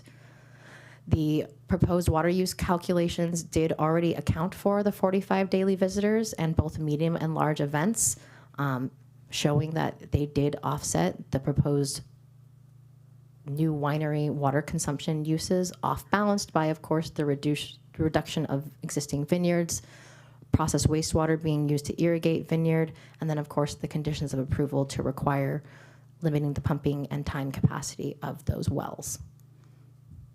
Ground number 9, the appellant contends that this project requires a Tier 3 analysis to determine whether current or proposed operations cause injury to Con Creek. The county does not dispute it has an affirmative duty to take public trust into account. Projects extracting water from wells within 1,500 feet of significant streams, in this case Con Creek, must submit a Tier 3 or equivalent analysis to the county to discharge its legal duties under public trust doctrine. A Tier 3 is the county's adopted method for complying with its duties under the public trust doctrine, and the project will comply with the WAA guidance document because the project proposes to modify the site's existing groundwater pumping operation characteristics, which will reduce existing groundwater extraction from the project well, which does offer the greatest leverage in reducing stream flow depletion and alleged harm to public trust. As I've noted, we have various conditions requiring the applicant to show and demonstrate they're operating at that reduced water use of 10.16 acre-feet per year, a reduction of 0.02, and with the revised conditions of approval, destruction of well 4, as well as the limiting of both the pumping time and pumping rate of all existing wells, will ensure the project is utilizing their water at a rate approved by this application. We did also receive a letter from an applicant on, I believe it was yesterday. They had concerns that the project, which was assessed with access coming off of Skellinger Lane, that winery guests and visitors could come from the Oakville Cross Road side of the property. This project wasn't assessed to utilize that access. It is a private easement, which is a civil matter. Likely the easement has language specifically saying what uses can be done on the easement. However, it's easy to include a new condition of approval to simply require winery access to occur from Skellinger Lane. We did speak with the applicant about this, and they are more than willing to accept that additional condition of approval, which will just ensure that Mr. and Mrs. Groth's concerns are addressed, and that will not be a future problem. I did want to take this opportunity to speak in general about recent appeals from water audit. Many of the grounds noted in this appeal are topics which the county has refuted during previous appeal hearings and in public hearings with the Planning Commission. The county's WAA guidance document allows for estimates to be utilized based on water use criteria and the WAA guidance documents. The issue of the preliminary water system technical report was actually also brought up by Water Audit during their comments submitted during the Planning Commission hearing, and it was addressed by staff during the Planning Commission hearing. You can see page 14 of the Planning Commission transcripts, where I note the preliminary water system technical report, which Water Audit noted this is an actual report that goes to the state after this project is approved. This is something that the state requires. It's not something we require to review, though it is part of our application process. So it was provided with the initial submittal, but was not asked for in subsequent submittals because it's not something we review or look at. This will go to the state at a later time. Additionally, the topic of the project requiring 2 water sources due to the development of a community water system, which is incorrect as the project proposes a transient non-community water system, which doesn't require 2 water sources, was brought up during the Hendry Winery Major Mod application earlier this year and was addressed by staff in those response to comments as well. We are a public servants. It is our job to support the applicants and to support the communities as well, respond to comments, and work with the public and the applicant to ensure their project meets county code. Not once did Water Audit reach out to me, the project manager, to ask questions about the preliminary water system report, the WAA guidance document. It is a continued repeat of letters being submitted at the final hour and leaving us scrambling to respond to claims that seem to be repeating themselves. Just shy of 50 hours of staff time have been dedicated so far to just this appeal to provide thorough and clear evidence to the decision-making body as to why this application is consistent with our current county standards, the general plan, and the zoning code. However, as I noted, many of these grounds are repeats which have been previously rebutted by staff. The claims regarding the additional of late night documents is also demonstrably false. We are public servants, and it is our job to serve the public. This includes the applicant, the public at large, and even Water Audit. We have the appeal process for a reason, available to the public to raise valid concerns about potential impacts that were not considered. But I do not think this can be demonstrated here. I have worked with 3 other jurisdictions in my time as a planner, which have all been wonderful experiences, but I have truly never had the pleasure of working with a more dedicated, hardworking, collaborative, and adaptable team that is constantly striving to provide excellent customer service, shepherd applicants through our thorough and sometimes lengthy review process, sometimes being able to take a project to decision makers for a final determination, and sometimes to be the bearer of bad news, and while ensuring consistency with county requirements. It is a largely thankless job. Many projects never make it past the initial pre-application phase and even to the Planning Commission itself. Our project planners process multiple planning projects at a time, not including work they do on reviewing of building permits, engineering permits, well permits, and assisting on code enforcement cases, or participating in pre-application meetings, adapting to changing regulations due to changes from the state and executive orders, all while attempting to facilitate process improvements and update our applications, not to mention attending trainings or seminars to stay up to date on case law, changes in regulations in the state, abreast of local interest groups for habitat, water protection, etc. Based on all of this, staff at this time recommends that the Board of Supervisors deny the appeal in its entirety and uphold the Planning Commission's approval of the project, and direct staff to revise the applicable conditions of approval as discussed with timelines affected by the appeal process. We do request that have the item return for decisions on appeal in June 2024. There are other options available. However, this is staff's recommendation. Water Audit is here, as well as the applicant, who I'm sure want to speak on these topics, and I am happy to answer any questions you have. And thank you. Thank you so much, Ms. Morrison. I will turn to my colleagues. Are there any questions for Ms. Morrison at this point? I'm Not seeing any. Okay, so then the next step here is I will invite testimony from Appellate Water Audit California and appellate's witnesses as previously disclosed on the witness list and in the order on the witness list I have here. And that will be a 30-minute maximum.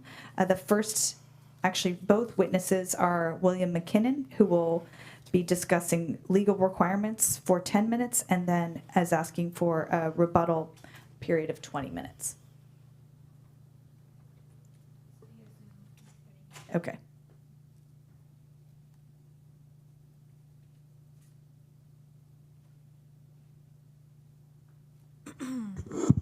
Mr. McKinnon, I see that you're online. If you could turn on your video and unmute your mic, we can get going on this appeal.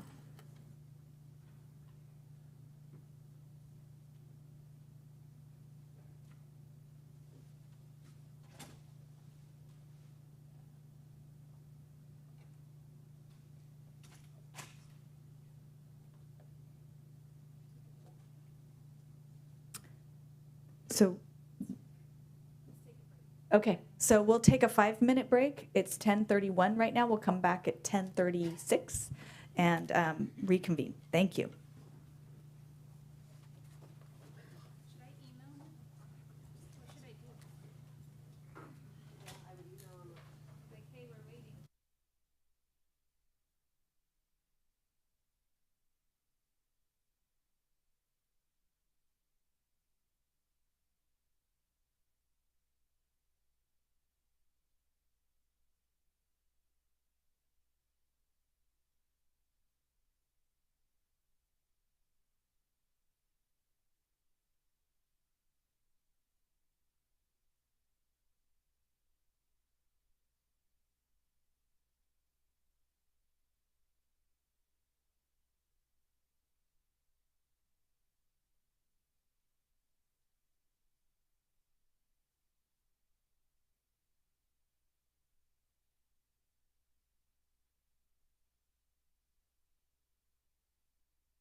So can he hear me?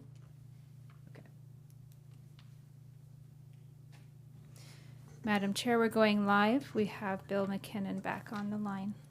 Thank you, first, everyone in the room for bearing with us as we work through these technical difficulties. And good morning, Mr. McKinnon. We are at the section where you have 10 minutes allocated, and then you had asked to reserve 20 minutes for your rebuttal. So why don't you go ahead with your first 10-minute time?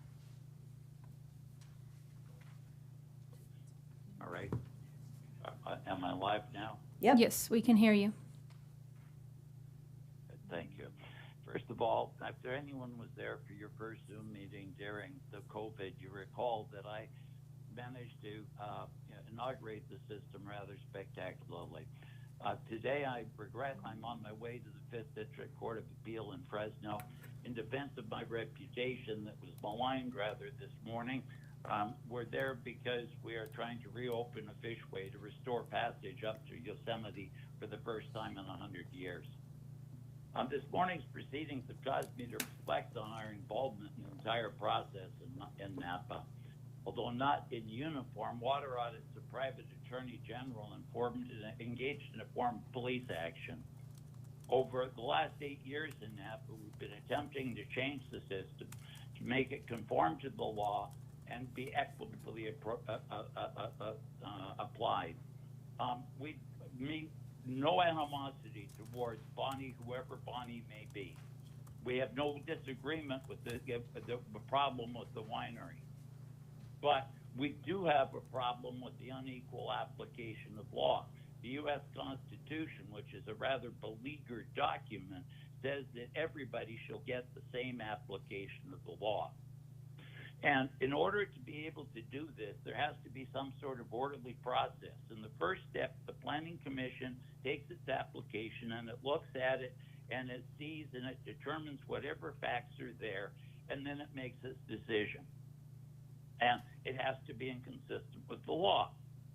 And if they make a factual finding that is not what others would agree with, that's within their discretion. They can do that. But if there are no facts to support their findings, that's not right. That's simply not right. Because it's not fair to other people who do provide those facts or to the system that requires them to be there. So when we get to that point, we appeal. And we aren't getting paid by the public to do this.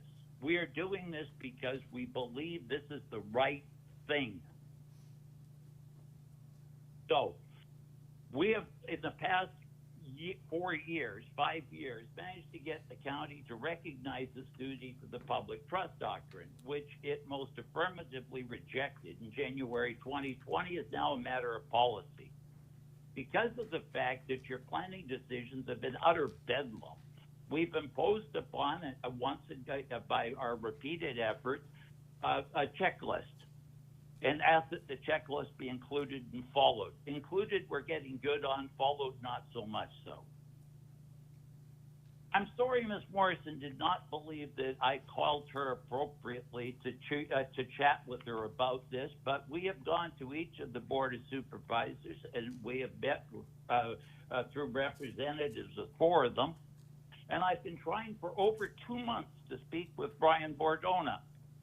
Most recently, he canceled the meeting with me yesterday. That I made a specific effort to travel some distance to attend, but he canceled it on Friday.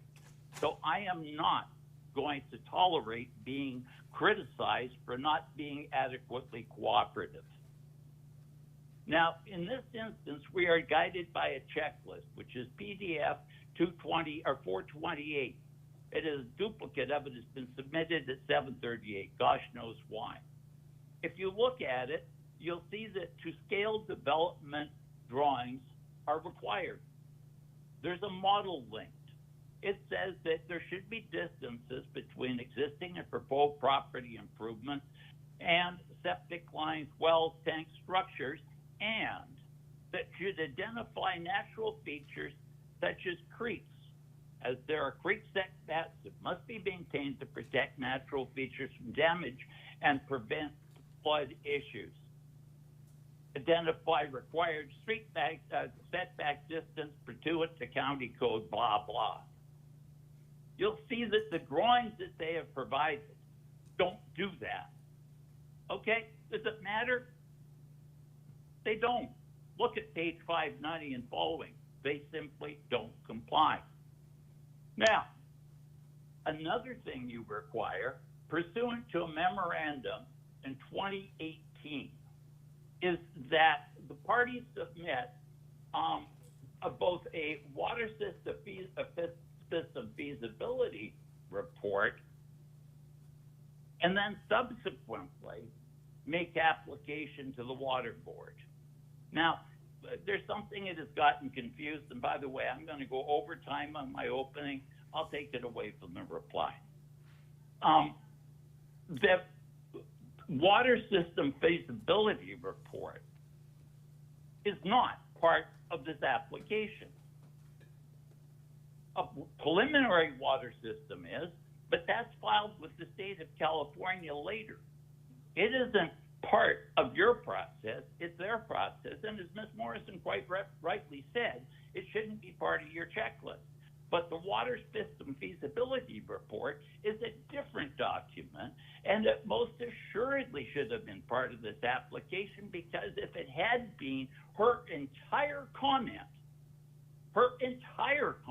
every word she spoke would have been irrelevant, because we would have been told that before. The fact that there's a preliminary water system thing floating out there, boy, that's another whole story, because it is the most magnificent disappearing document. It exists, and then it doesn't exist. It then exists, and then it doesn't exist, and then it turns up in a new form. It really doesn't matter, though, because it's filed with the state, not with you.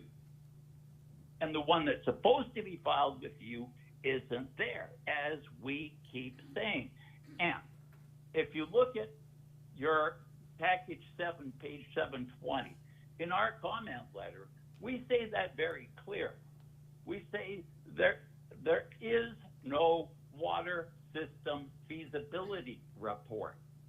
And if you look at your thing, your memorandum of 2018, that says, if your project will be regulated as a small public water system, doesn't talk about community or transient or any of that nonsense.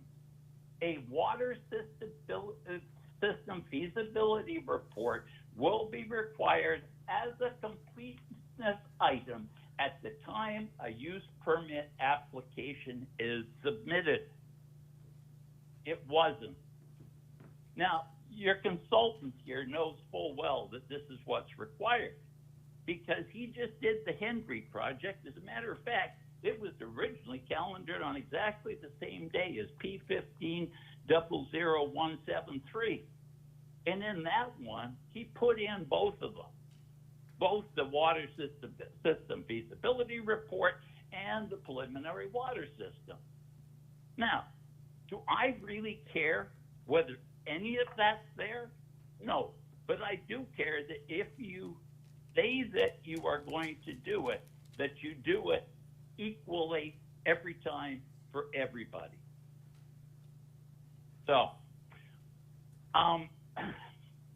the last thing I want to talk about is that this business that there is nothing new added.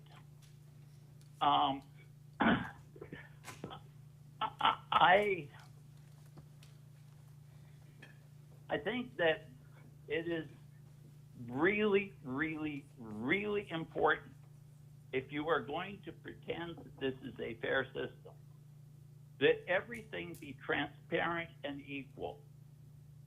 I could not tell you, I think it would probably kill me if someone were to tell me that all the members of the appeal court that I'm going to speak in front of at 1:30 have been meeting with my opposing party without me present, every single one of them.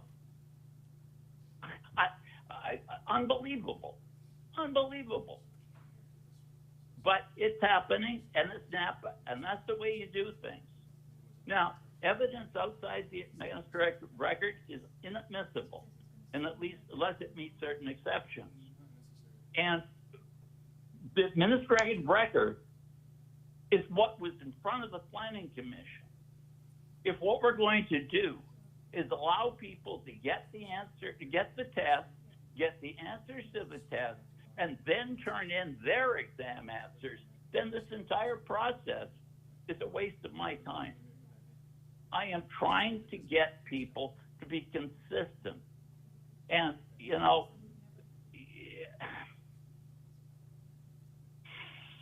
I'm sorry.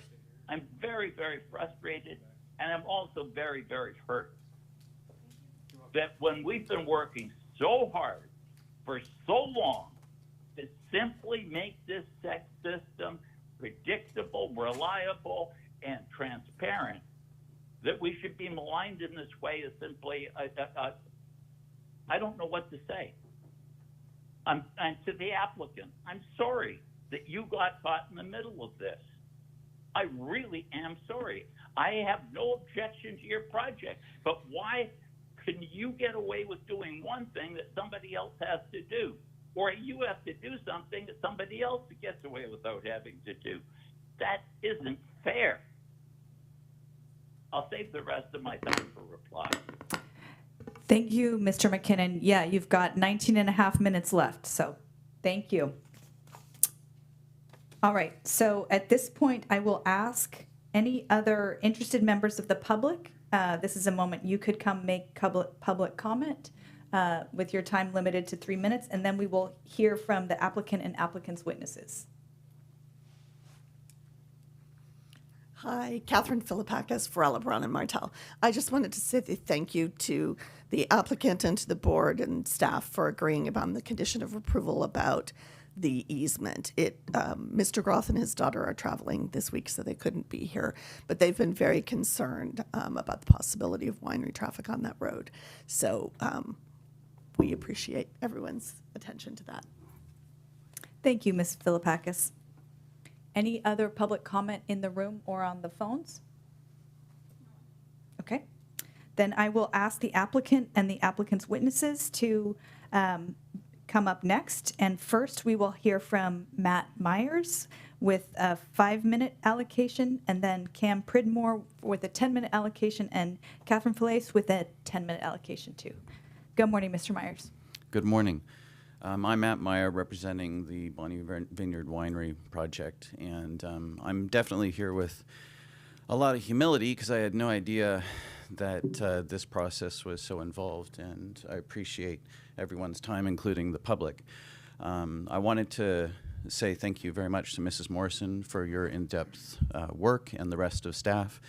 And I also wanted to thank the chair for your comments on Carl. Mr. Demaney was a very close family friend who will be missed very much.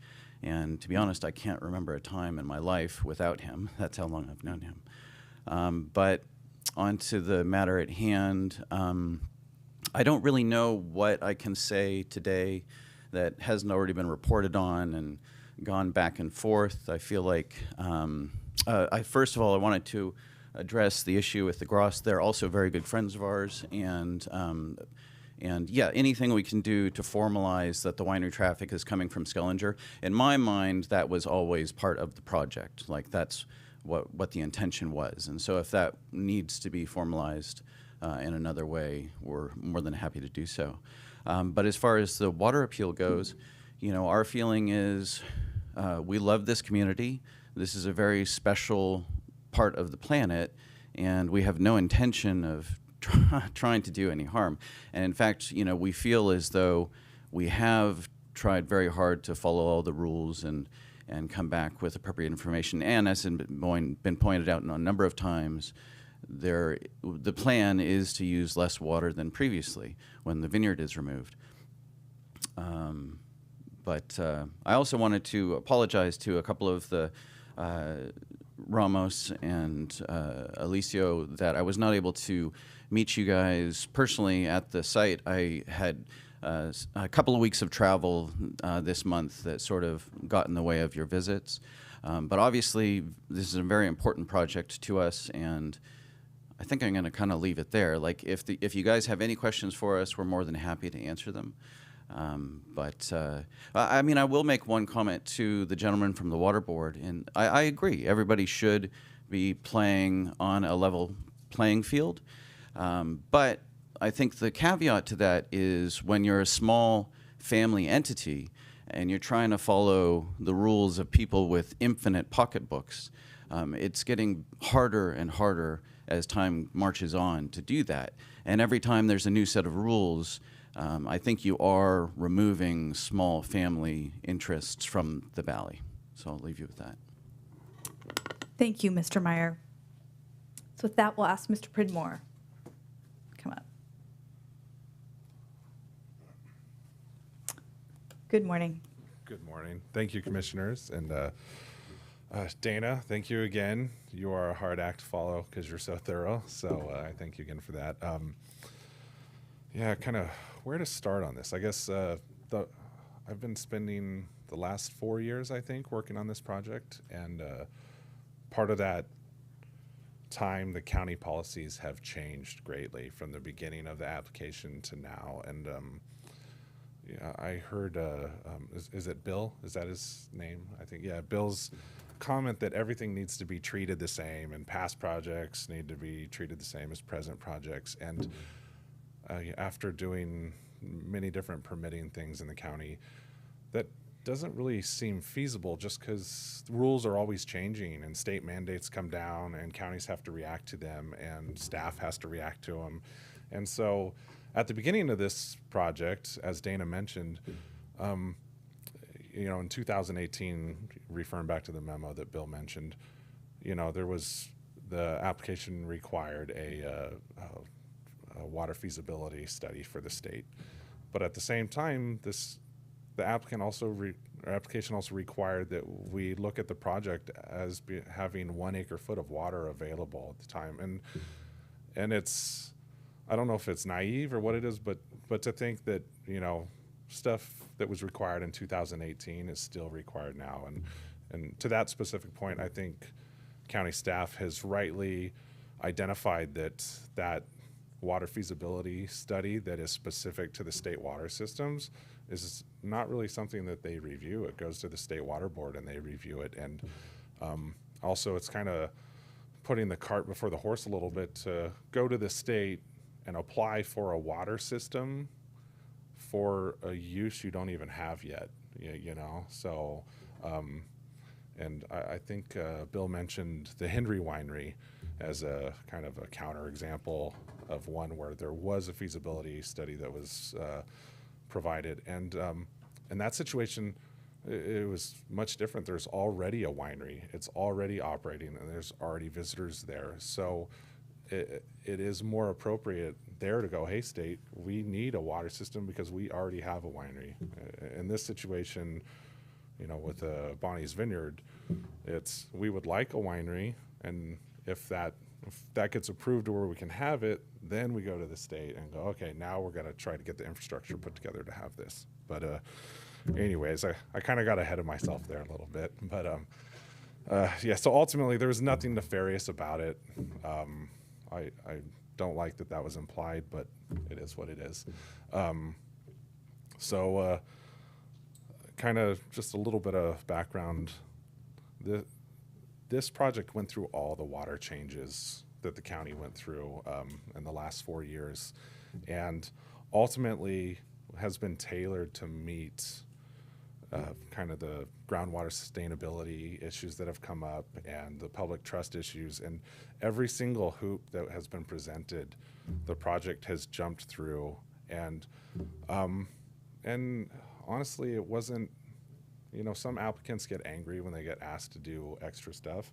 And this one, it was more like, oh, that makes sense. Okay, let's tailor the project to do this. And so this project has been, I guess, highly analyzed and highly tailored to be sustainable and be hopefully a successful winery project on the valley floor. And I think it's a fairly modest ask for the amount of production that's being requested, and when compared against other wineries that are already existing on the valley floor. So yeah, that's really it.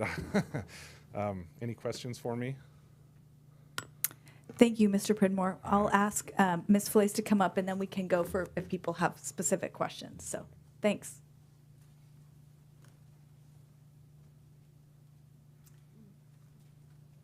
Thank you, Good Madam morning. Chair.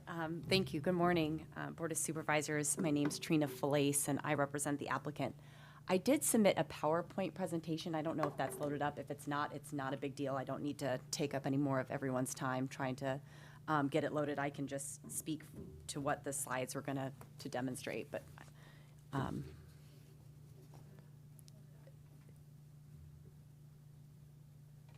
perfect. Thank you so much. Okay. So the first slide that I wanted to talk about was the public trust doctrine, and we've heard a lot about that. And just going through at a high level of what the public trust doctrine is, the public trust doctrine says that the County of Napa obviously has to keep the public interest in mind, specifically with any navigable water courses. In this case, that is the Napa River, and because Con Creek is adjacent to this project and it is a tributary that feeds into the Napa River, it then becomes under this sort of umbrella of the public trust doctrine. But what's important is as we heard from Mr. McKinnon and following the process, there isn't a specific process that is called out in the public doctrine. So there really isn't a checklist, there's not a matrix, there's not something specific that you have to do. What it is really a discretionary guideline that the county has an obligation to follow. And if you go to the next slide, you'll see that the public trust doctrine was satisfied in this instance. And the reason being, first and foremost, is because the water use has decreased. So as we know that CEQA starts with a baseline, that baseline is the existing use. There has been a long existing agricultural use at this property. In the 40s began as an orchard, evolved into a vineyard, and now we are respectfully requesting that the use be modified to include a winery. In doing this evolution, it will reduce the water impact. Because the water impact is being reduced, that then means that the county has satisfied the public trust doctrine. So I want to make it clear, I think Mr. Pridmore really touched on that in his discussion with the different technical water studies that will be done with the state. This has been done. It hasn't been that the county has ignored the public trust doctrine. It's been actually the opposite, that the public trust doctrine has been satisfied here. So going to the third slide, thank you. This just highlights sort of what we were just discussing, and that there is no net increase. And what that no net increase and actually what the decrease in water means is not only that the public trust doctrine has been met here, but also means that that further Tier 3 analysis doesn't need to be done. And if you don't mind going to that fourth slide now, the County of Napa does have this sort of decision-making tree. I like Mr. Pridmore referred to it as that, and I like that. I'm going to take that as my own. So if you go down this decision-making tree and you find out what sort of well type we have here at this project and follow it down to the matching square of the existing well, you see that a Tier 3 is required, except that in footnote number 6, where there isn't an increase in water that's going to be used for the project, a further Tier 3 analysis isn't required. And what I really appreciated from staff and Ms. Morrison's report is that a Tier 3 equivalent analysis was done. It wasn't that the analysis itself is completely ignored. What you do is you look at all the information, look at the data. Mr. Pridmore does all of his technical analysis on what that water availability and what the impact is going to be. And from that, we understand that that water use is going to decrease. Then that gets us to this part of the process, which says that that further Tier 3 analysis isn't required. So I really want to highlight that, that there is a process that's in place and that process was followed, as Mr. Pridmore articulated, very meticulously and very exhaustively, both through staff and through the applicant for the past 4 years. So I think that that's really important to note. The fifth slide then is just to sort of touch back on the presentation by staff talking about the mitigated negative declaration that was prepared. And as if you go through back sort of all the different parts of staff's report, you'll see that there really was a sort of a tipping point where it could have even been just a negative declaration, but staff really went above and beyond and said, we're going to add these mitigated measures and make this a mitigated negative declaration project just to make sure that we really get our arms around any sort of mitigation measures that even if are not required here, we're going to put those as an overlay on the project. And the applicant accepted all of that. Madam Clerk, do you mind going forward a couple slides for me? I'm sorry. Perfect. That just sort of touched on that. Again, the support from the neighbors, we heard from Ms. Filipakis just now articulating a specific concern that, as she noted, we as the applicant were happy to address. The only other comment that we've heard is another neighbor supporting the project. And that's not by accident. The Meyer family is very heavily invested in this neighborhood and in the valley and really did do a lot of outreach to make sure that this project is something that not only is successful through the staff and through the county process, but also is successful after we leave this process. We want it to be a successful project going forward, and the best way to do that is through good public outreach. So, Madam Clerk, the final slide. That's just a picture of Bonnie, who unfortunately could not be here today due to some health concerns, but I'm very happy that her son was able to be here so that you could put a face to the project and really understand how dedicated they have been to this entire project. I think that's it. Great. Again, Madam Chair, if there are any questions, happy to answer those. But if not, I will concede the rest of my time. Thank you, Ms. Felice. So now I will turn to my colleagues and find out if there are any questions for Mr. Meyer, Mr. Pridmore, or Ms. Felice at this point. So the reduction in water use, I think it was 0.2, 0.02, 0.2 acre feet a year. You can correct me or clarify, but I'm wondering how much of a percentage reduction that is in water use. That's a much more meaningful measure than an absolute volume.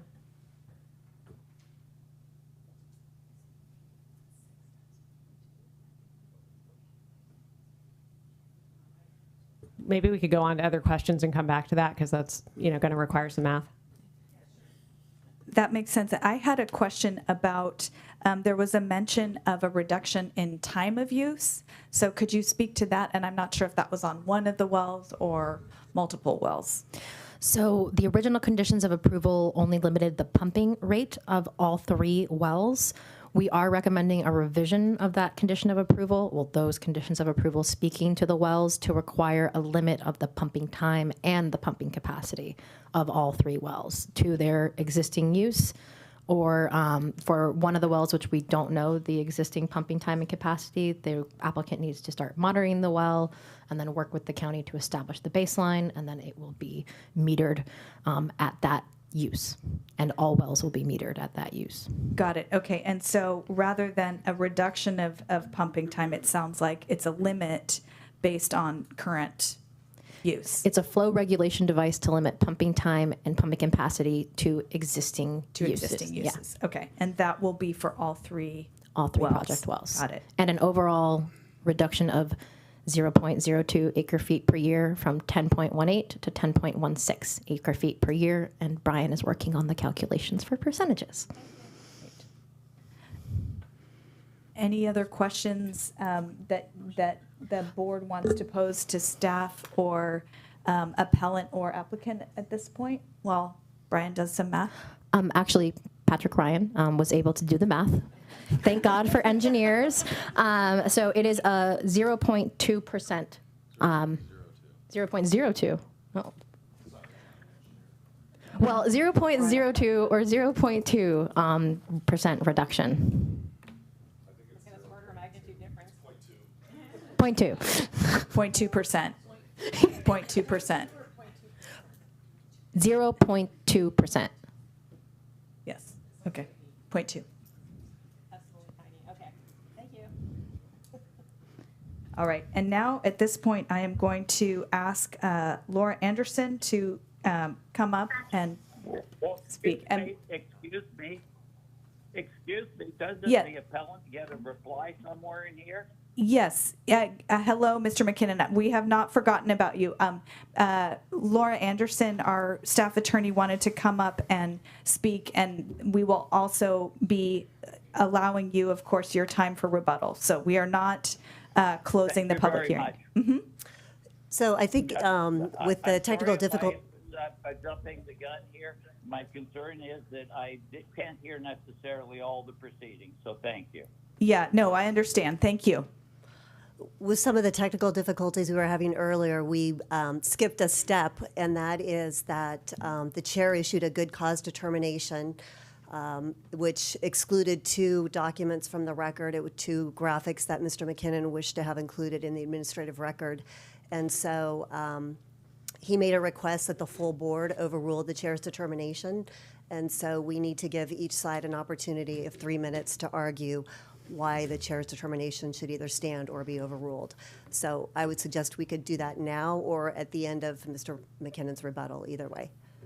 Why don't we go ahead and do that now? And so, Mr. McKinnon, what we'll be doing is giving you 3 minutes to make your case for the overruling.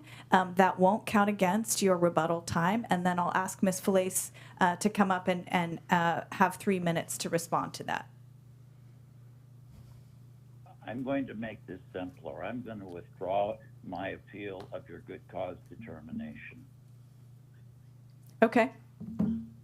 Thank you. If that's what the board wants to do. No, I don't know if you'll thank me ultimately, but if that's what the board wishes to do, I'm not going to appeal it. All right.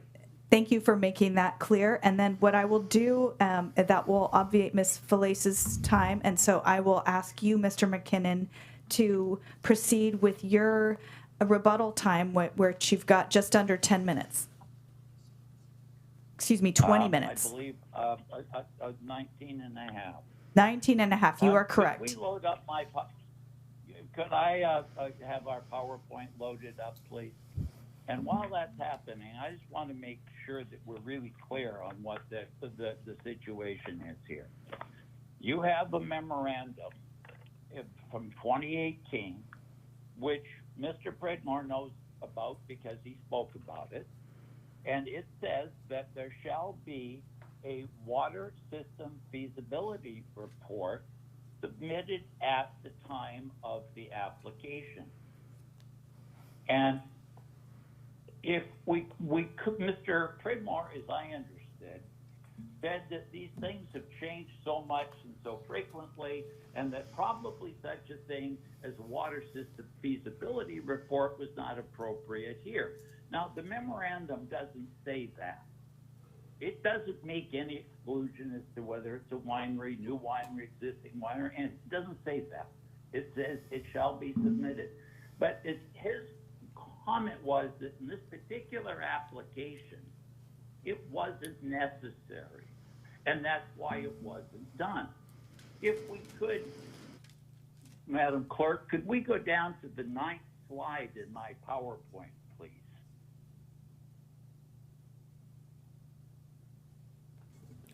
This is slide 9. Going down, you keep flipping down, it's actually almost to the bottom. Can you give us a heads up on what's on the slide? Yeah, it's just keep going down it, and it is a blank. It is a single sheet of paper. It is a 8.5 by 11, and on top of it, it says Water System Feasibility Report. Keep going down. There we go. That one. And you'll note that that's a water system feasibility report for the proposed winery named Bonnie's Vineyard. You will note that that was produced, according to the document, in December 2021. Now, I didn't try and get this document into the record because, you see, it would be excluded as it was part of the county's records. And if I'd known that, I could have put it in front of the Planning Commission. The planner didn't, Mr. Pridmore didn't, the applicant didn't, but I could have, and then it would have been excluded. So it's not excluded as to this. This is what is known as rebuttal evidence. Mr. Pridmore prepared this report, and the reason they never submitted it, and I can't show you the entire thing because it's not part of the record, but if you did look at it, you will see there's a whole bunch of blind spots in it where there are questions that he was unable to answer at that time and are not answered here today. So, there's that. Now, as to the issue of public trust investigation. By the way, Madam Clerk, would you mind going to the last slide, please? I'd like just for the last slide to be up because I'm speaking, and I think it's more appropriate than the county slide. The last slide, yeah, very last one. Keep going. There.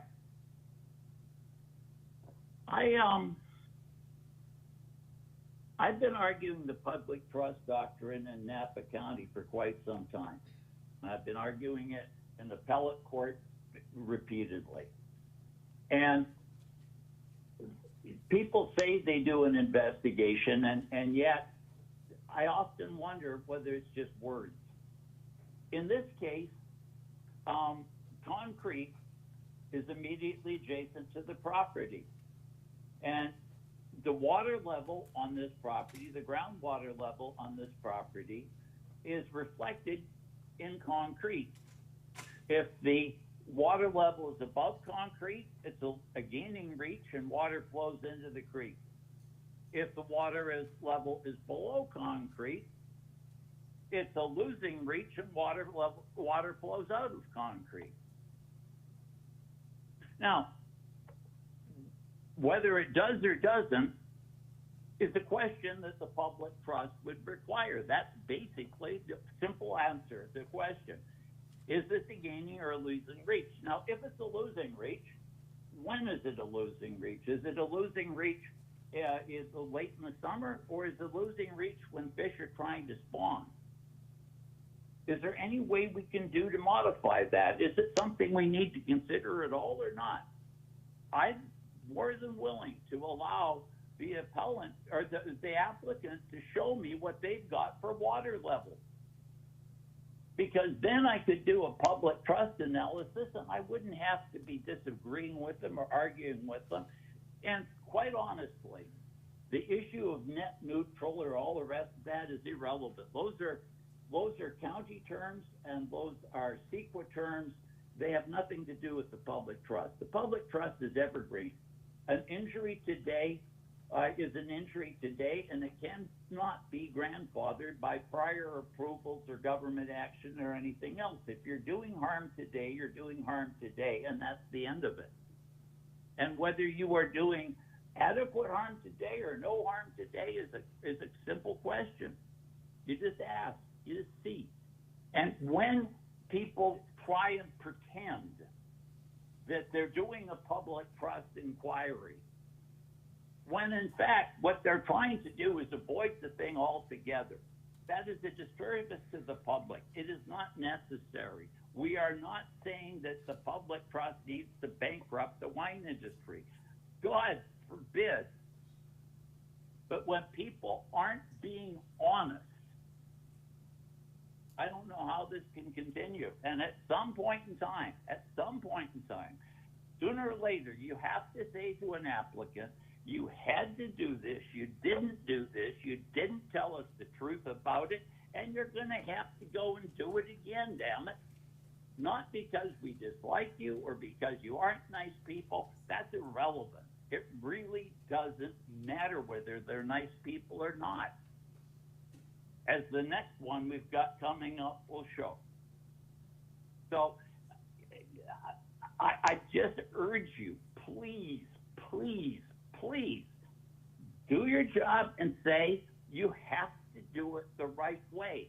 And don't come in front of us and tell us stuff that isn't true. We never said what Ms. Morrison said. She maybe misunderstood us. I will acknowledge that. She may not have understood the difference between a preliminary technical report and the water system feasibility report. But what we said was very clear. It was not ambiguous. It was intentional. And please, don't think we're doing this to be mean. We're not. We're really trying to fix it. Thank you. I'm done. Thank you, Mr. McKinnon. Before I close the hearing, I am going to ask staff if for any clarifying comments. I did have one clarifying comment. So the domestic and production wastewater feasibility report was provided at the Planning Commission hearing as attachment J, and was also provided as part of this rebuttal package, the BOS packet, as attachment T. So that analysis was provided along with the other preliminary wastewater feasibility report that we also discussed earlier. So both reports were provided. Only the wastewater feasibility report, which we do analyze, was provided as part of the packet. The preliminary one, as I stated earlier, goes to the state and is currently on our checklist as a submittal, but is not something we review. But both were provided, available to the public at the Planning Commission hearing and as part of this appeal packet as well. Thank you, Ms. Morrison. So at this point, I will go ahead and close the public hearing and bring it back to the board for discussion and deliberation. So I will look to my colleagues for comments, statements, and a potential motion.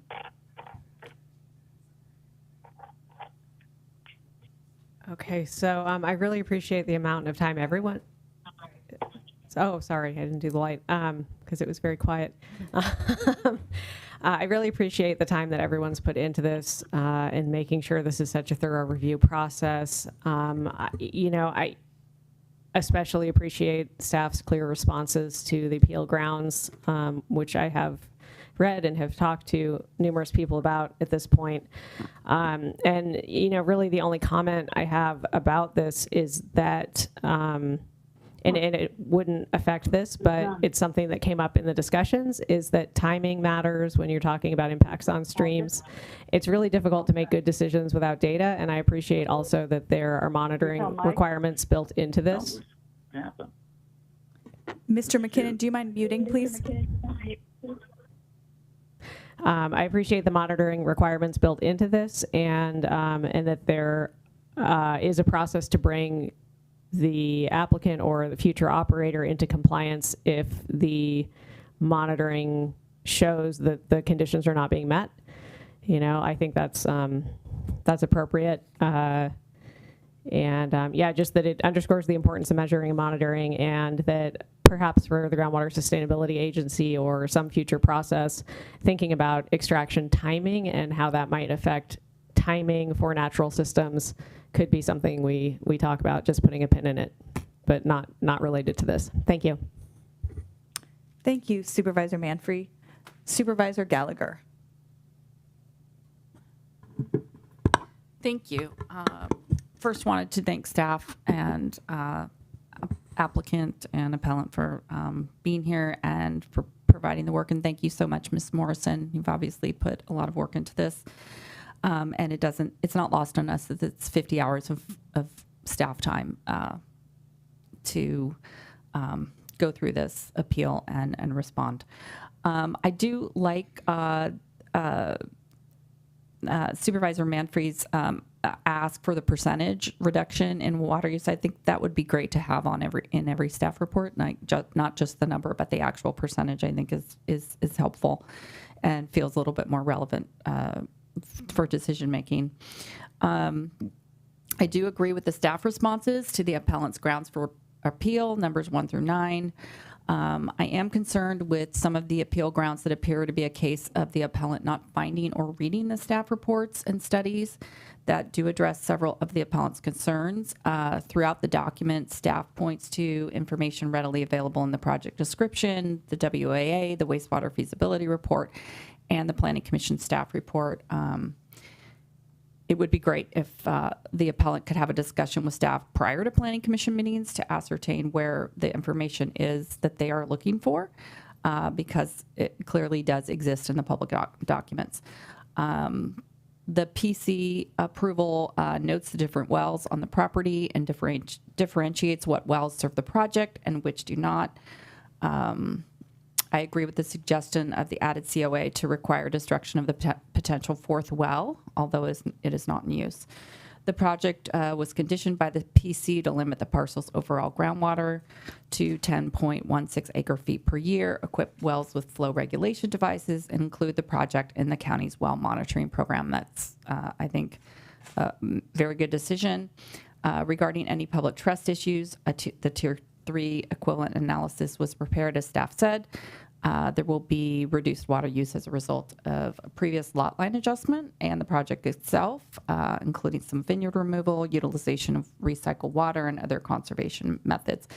I believe the planning staff and the Planning Commission did a good job of analyzing and conditioning the project, and I'm satisfied with their approval. That's it. Thank you, Supervisor Gallagher. Supervisor Alessio. Can I just say ditto? That was really good. Certainly. Thank you. Perfect. Ditto. I do want to express my appreciation to staff. And as mentioned, 50 hours that the clock starts ticking at 11:50 p.m. on a Friday evening, if I understand correctly. That consistently happens on multiple winery applications that turn into appeal. And it, in my perception, is a bit of abuse. I will say that term because it doesn't seem quite fair. We have open lines of communication with Water Audit. We've worked with them. We're listening. And the consistency of the timing of when they submit their appeal is really discouraging, and I'm sorry that the staff. I know you've made it very clear you're a public servant, and I greatly appreciate that. But there are plenty of opportunities to reach out in advance and submit any appeals in advance. I think staff did an exemplary job on this. I did mention that earlier. I did watch the Planning Commission meeting back from December 18th. I was very impressed with the presentation then too, and all the work that goes behind it. The well monitoring is fantastic. We want to continue to increase the well monitoring on all projects. It just helps us all try to preserve and protect our groundwater. The fourth hidden secret well, nobody's at fault to not know that that's underneath a deck patio and furniture, but who knows what else after many decades of resting there. But if it needs to be, go through destruction, then it needs to. If it doesn't, let's not. I would, we talk about the checklist, and we've talked about that before, and I know that our planning, building environmental department is also reviewing the checklist. We talked about today removing something that's really a state requirement and not a county. And I think that making sure that that's continued to be consistent and eliminate anything just for to make sure there's no confusion or a need to submit an appeal because of a frustration, or what I heard from Water Audit is that they do not object to this project. And I've heard that before with an appeal that Water Audit presented, that they do not object with the project. What they're objecting to is the checklist or the county process. And I know that we have staff that have worked tirelessly to do an excellent job. And when I hear that, it just feels very disingenuous of their approach in terms of trying to improve what they think needs to improvement in the county process. I'm not talking about this project. I think this is a good project. As I said, I was at the site and the location. It felt very clear it was a good project, since there's been orchards and agriculture on this space for decades.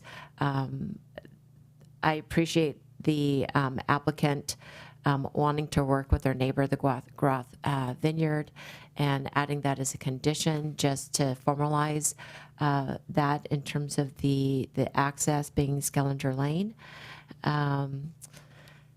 And you know, I would be okay if the rest of the board agrees, and this is not a personal is not personal based on the of the applicant, but just in terms of reassuring us and the public that we are monitoring and we are reaching that 0.2% reduction. That staff just comes back in a year once the permit uses, once there's the occupancy use is actually approved, just to come back and just say yes, they are reaching their water reduction at 0.2% or more, and just so we can provide that continued reassurance. Again, it's nothing personal on this application. This applicant is an excellent vintner and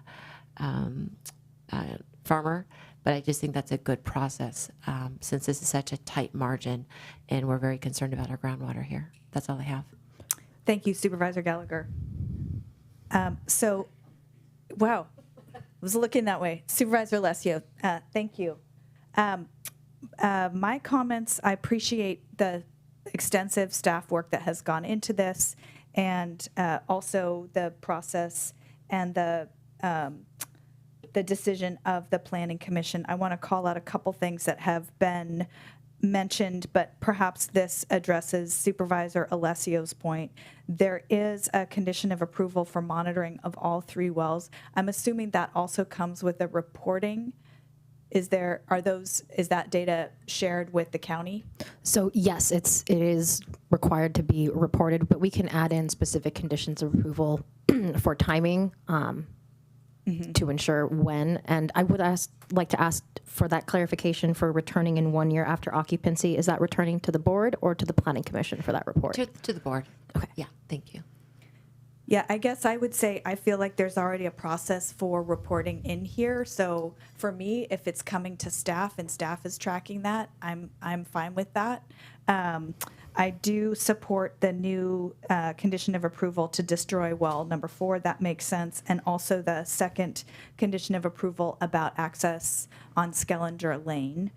And the other thing I wanted to call out was that, you know, the public trust doctrine, you know, this point about it being an ongoing duty makes a lot of sense. And also what the county's duty here is to consider it. And there isn't a specific checklist that we need to go through on that. So, which is, I think that's important to call out here. So I appreciate staff walking us through what has been done to acknowledge that doctrine and tailor the project. And this is to the applicant too, tailoring the project to make it clear that the public trust was considered.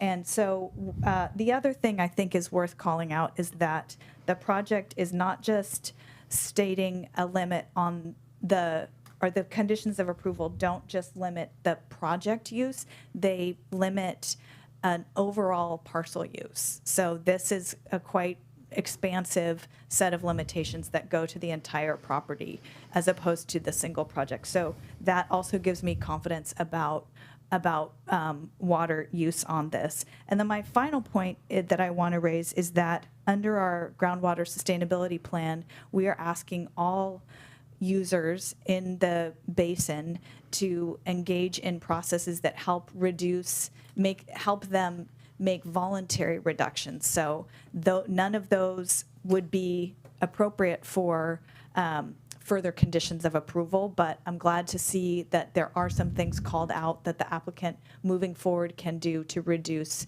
groundwater use voluntarily. But again, those aren't pieces that should be part of this application today. So with that, I am also supportive of the Planning Commission's decision in this matter. Supervisor Ramos. Thank you so much, and thank you to staff and to the applicant. I appreciate the time that everyone has put into this and to being thorough. And I think one of the things that, to the appellant's point, consistency is what helps us get to these points where we can look at these projects and applications before us and say this is good work and it is consistent and compliant. So I want to be very cautious with Supervisor Alessio's recommendation regarding additional well monitoring, because in addition to the Groundwater Sustainability Agency and the work that we are putting through our work plans, and the monitoring that will come from this property, just being on the valley floor, I want to turn over to page 6 of 24 of the project approval letter and final conditions of approval.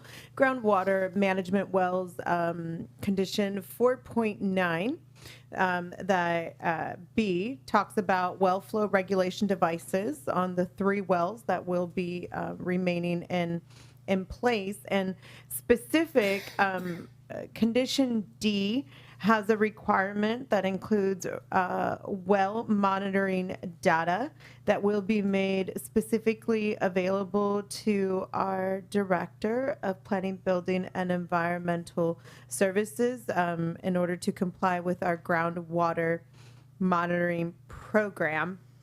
And to that, I think that the project's inclusion that we require of groundwater monitoring is in fact to be able to carry out those concerns.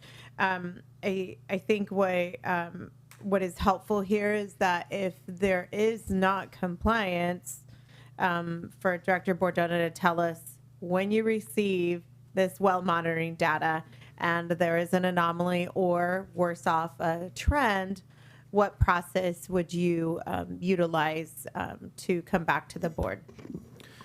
Yeah, the moment we saw that there was an issue and that they were going over their budget, we would work with them to reduce their overall water use. Ms. Morrison did mention a handful of BMPs that could be implemented, whether it be draining the pool, putting a cover over the pool, transitioning to more water efficient landscaping, reducing the irrigation. There's a whole host of things that one could do.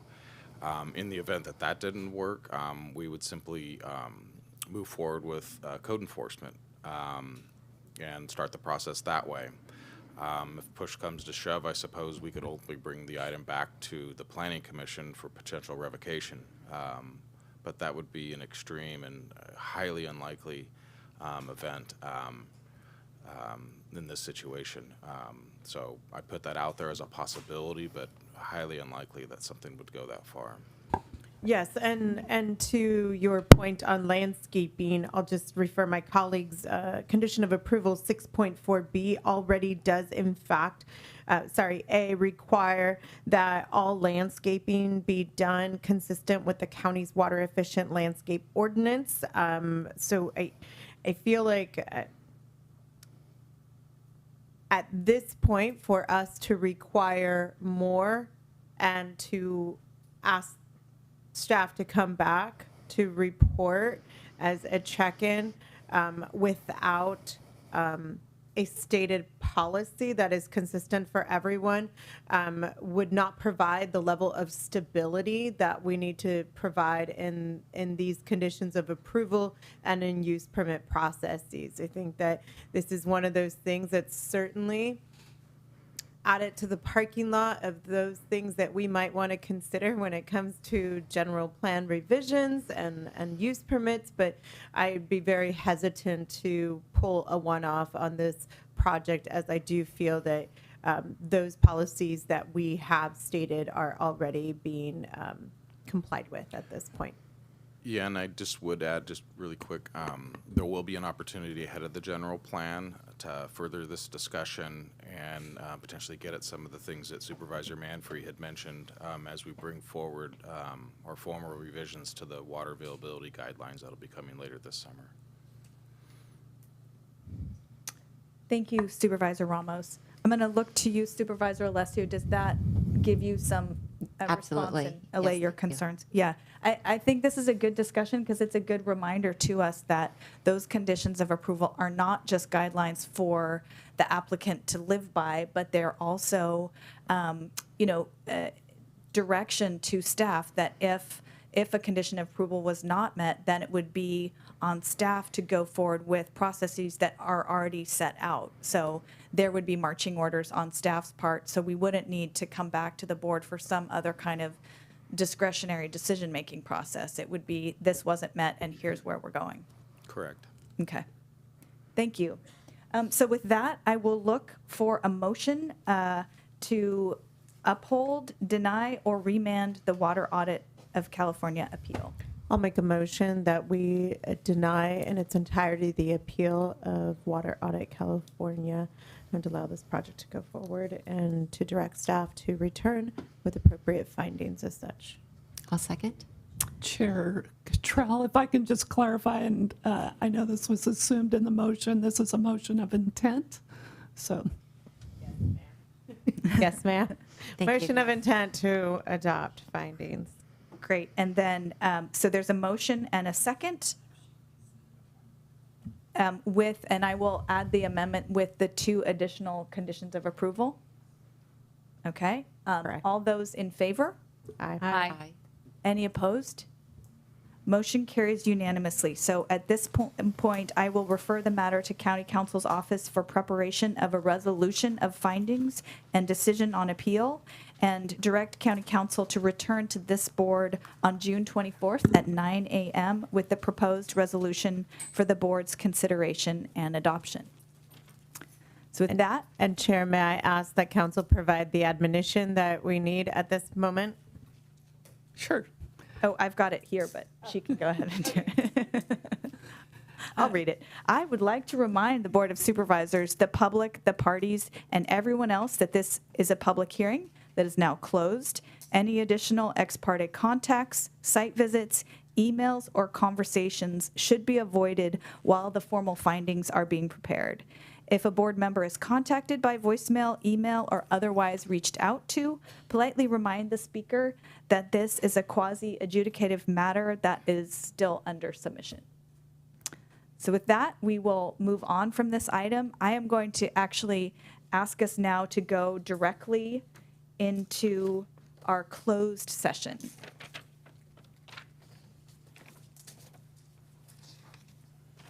And that is item 14. So I will defer to County Counsel to announce this. Thank you, Chair Cottrell. The board will be going into closed session under 14A, conference with legal counsel, existing litigation, 4 cases. The first case is Alexandria Etzel versus Napa County. The second case is Napa County versus Cliff Reno. The third case is Hoops Vineyard, Summit Lake Vineyards, and Cooks Flat Associates versus Napa County in the United States District Court. And the fourth case is Napa County versus Hoops Family Winery Partners et al. Thank you. And we will return at 1:30. And at that point, County Counsel will report out, and then we will move on to the items that we have not yet got to, including 10A and the remaining items under 13. Thank you.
All right, welcome back to the Board of Supervisors meeting for May 6, 2025. Ms. Bratton, could I ask for a report out, please? Yes, thank you, Chair Cottrell. The board met in closed session today under 14A to consider 4 existing litigation cases. There's no reportable action taken on any of the 4 cases, and that's the end of my report. Thank you. So at this point, we will continue marching through this agenda, and we will move to item 13E, the micro winery ordinance. We may not have staff back in the room for that. We will wait a minute Madam on Chair, staff is not here. I'd recommend possibly going to our item D. Okay, certainly. If the fire department and our fire marshal is ready for that. I'm assuming are you doing that item? Yes, sir. We're going to wait on our council. Copy that. Okay, here comes planning. Okay. Anyone here? Let's just kind of run through who's here. We do have the folks here for the groundwater item. Should we move to that? Okay. You got to just jump the queue.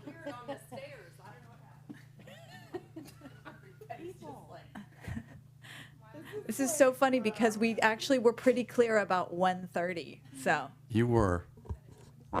Yeah.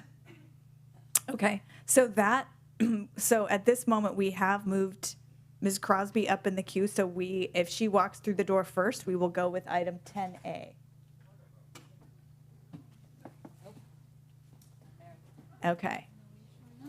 Okay. We're doing musical items today. Good afternoon. And so now I believe you gentlemen are here for 13E. Is that correct? The micro winery ordinance extension? Wonderful. Thank you. So I will go ahead and open the public hearing, and then I will ask for staff reports, and then we will turn to public comment. Good afternoon, Chair, members of the board. Michael Parker with Planning, Building, and Environmental Services. I'm here today with an ordinance update to remove the May 5th, 2025 sunset date of the micro winery ordinance. On March 11th of this year, the board received a status report presentation on the micro winery ordinance, and staff requested board direction. At that meeting, the board directed staff to return with an ordinance update, removing the ordinance's sunset date of May 5th, 2025, and directed staff to work with stakeholders and the Planning Commission on amendments that are under the jurisdiction of the county and aimed at improving the overall ordinance. To date, staff has begun outreach to the wine industry groups, and last Wednesday had a productive 90-minute meeting with Save the Family Farms to discuss potential amendments to the ordinance and challenges small producers are experiencing with the current version of the micro winery ordinance. Once staff completes their outreach, we will be taking potential amendments to the Planning Commission, tentatively planned for August, and then to the board this fall. Today's request is solely to remove the sunset date of May 5th. This morning, you received a change memo highlighting the fact that the red line version of the ordinance was not properly pulling through on the agenda. For transparency purposes, I would like to note the only proposed deletion of the ordinance is on page 3, section A5. And that's highlighted in the documentation you received this morning.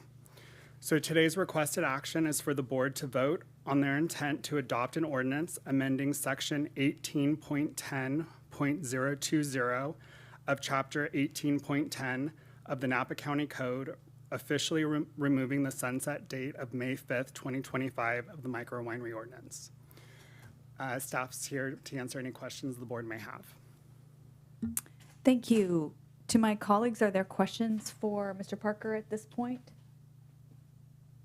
Okay. I am going to flag just a technical issue. I think, Supervisor Gallagher, I'm having the same issue that you're having with the Wi-Fi, that when we click on the Granicus attachments, they are having trouble downloading. So not sure if that's an AV problem, but in terms of the ordinance, thank you for clarifying what is added and what is not. Thank you.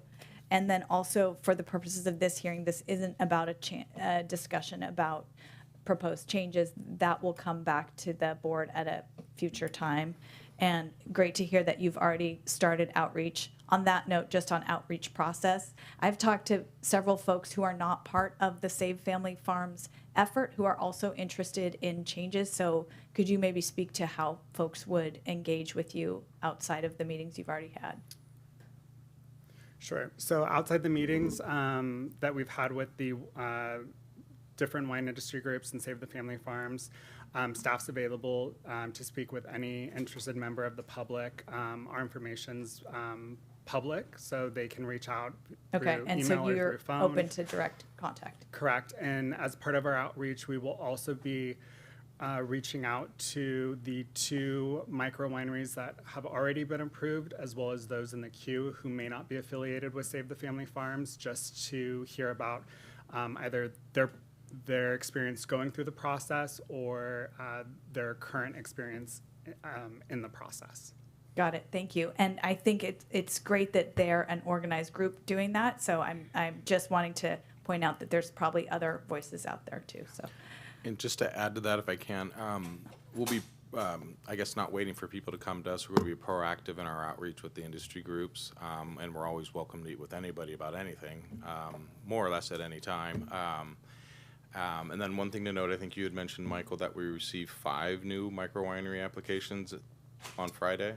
4. 4. So to date, we've had 2 approved, 4 currently in the queue, and then as of yesterday at 4:59, we had 4 additional applications submitted over the course of Friday and Monday. It's not uncommon to see a rush of something submitted when there's a deadline looming.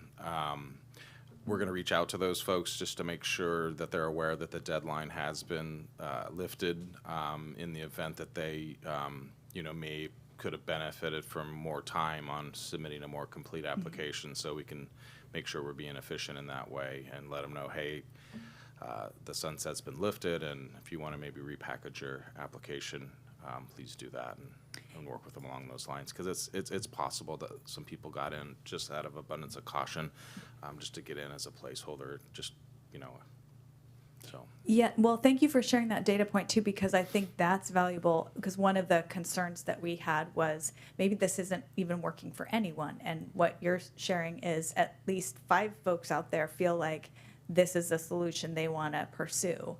But I like your point too of making sure they know they've got some time here too. Right. So, and also in terms of outreach, if there's specific individuals or groups that the board's aware of, I'd be happy to get that contact information from you and follow up as well. Sounds good. Thank you. So at this point, I will go ahead and ask if there's any public comment in the room or on the phones for this item. Okay. Then I will bring it back, close the public hearing, and ask for any board discussion or a motion. I'll move staff's recommendation to sunset the May 5th, 2025 date.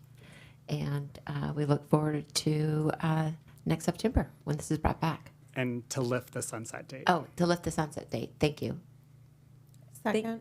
Okay, so and what we're looking for here is an intent to adopt an ordinance amending section 18.10.020, removing the sunset date of May 5, 2025 of the micro winery ordinance. I should have read it. Yes. No problem. So we've got a motion by Supervisor Alessio, a wonderful read, and second by Supervisor Ramos. And I will ask for a vote. All those in favor? Aye. Any opposed? Motion carries unanimously. Thank you both. See you in a few weeks. All right, so we will now move to item 13B. And 13B is for the board to conduct a public hearing, adopt resolutions, and introduce and express the intention to adopt an ordinance establishing, increasing, decreasing, and repealing certain fees for the following departments and divisions. I'm just going to go ahead and read it here. Assessor, recorder, county clerk, fire marshal, IT services, planning, building, and environmental services, building division, and public works. I will go ahead and open the public hearing and say good afternoon and ask for the staff report. Great, thank you. Good afternoon, Chair Cottrell and members of the board. Jasmine Elo with the Management Analyst with the CEO's office, here to provide you with the report for this item. Last November, an item was brought to the board to present user fee studies and to provide recommendations for various discretionary services. Since that study was presented, additional analysis with the consultant MGT has been completed for the building division, the assessor, recorder, county clerk, ITS's Geographic Information Services division, and the findings of that are included in the 2025 addendum. Fees today are for discretionary services and recommended close to full recovery to reduce general fund subsidies. The recommendations include increased cost recovery for the building division, for applicant fees, and adopt a new fee category that reflect current services. Adopt full recovery for the assessor's office fees with the exception of the assessor certification fee, and to reduce 6 fees to comply with state laws. Adopt full cost recovery for the recorder county clerk's fees, including a new fee for returned checks processing, and to eliminate the GIS DVD copy fee as it is no longer being requested, and to add an hourly rate fee to the GIS fee schedule. Fee changes for county fire and public works were presented to the board in November, and as a result of the buildings division's updated study, further revisions are now being recommended for plan review and permit-related fees. Please note that the 2025 study also included other proposed changes for fire and environmental health. These are still under review with the department and will be brought back to the board at a future date. I'm available for any questions you may have. Thank you, Ms. Elo. Are there questions for Ms. Elo at this time? Supervisor Gallagher. Yeah, I'm sorry, and I may have not read this and found the information I was looking for, but from the MGT report, one of the primary recommendations surrounds the general plan surcharge fee. Are we doing that? That was actually included in the November agenda item, so that's just a lift to include that. They also are recommending the increase to the 7.5% general plan surcharge. Okay, all right, thank you. Mm-hmm. Any other questions? Supervisor Ramos. Thank you. I do have a question in regards to PBS on the MGT report on page 6. So staff's recommendation is for recovery of 97%. Yes. Page 6 tells us what the whole amount would be. It's not telling us why you're recommending 97%. So for building staff division, they are moving from 75% to 97% recommended cost recovery. We're going to 97 due to it was assessed to keep costs aligned with the current services, and there's also limits within state mandates. And then another point of that was to, in an effort to encourage participation in certain permits, they're recommending not 100% for those permits. Okay, so I guess I'm seeking clarification on that, because when I look at page 6 and we can go to 100%. It just says the fee adjustment results in 97%, but why? Yeah. Mr. Ryan. Patrick Ryan, Assistant Director for Planning, Building, Environmental Services. To Jasmine's point, we do have some state mandated fees that we cannot adjust. Those are related to mobile home park permitting and to solar photovoltaic installations. So those fees are set by the state. We do spend a little extra time to process those permits, and so we don't get a full 100% recovery on that. And so that's going to reduce our overall recovery for the division. In addition, we made the decision to reduce some fees related to residential improvements, such as replacing a water heater. We opted to reduce that fee from the existing fee to really encourage individuals to pull those permits and to install those water heaters appropriately and get the appropriate inspections. And so that's why you see us at the 97% and not 100% recovery. Okay, so I guess this goes in line with what I had said before, and probably more on a theoretical. Maybe this is a referral to the CEO, but when we have fees that are being imposed, or in this case, not being allowed to be adjusted, I want to make sure that we are separately calculating those, because what this looks like and how it is spelled out, it looks like there's just been a determination that we're not going to go to 100% recovery. I think that the staff report needs to clearly say it's 100% in everything except where state mandated does not permit it.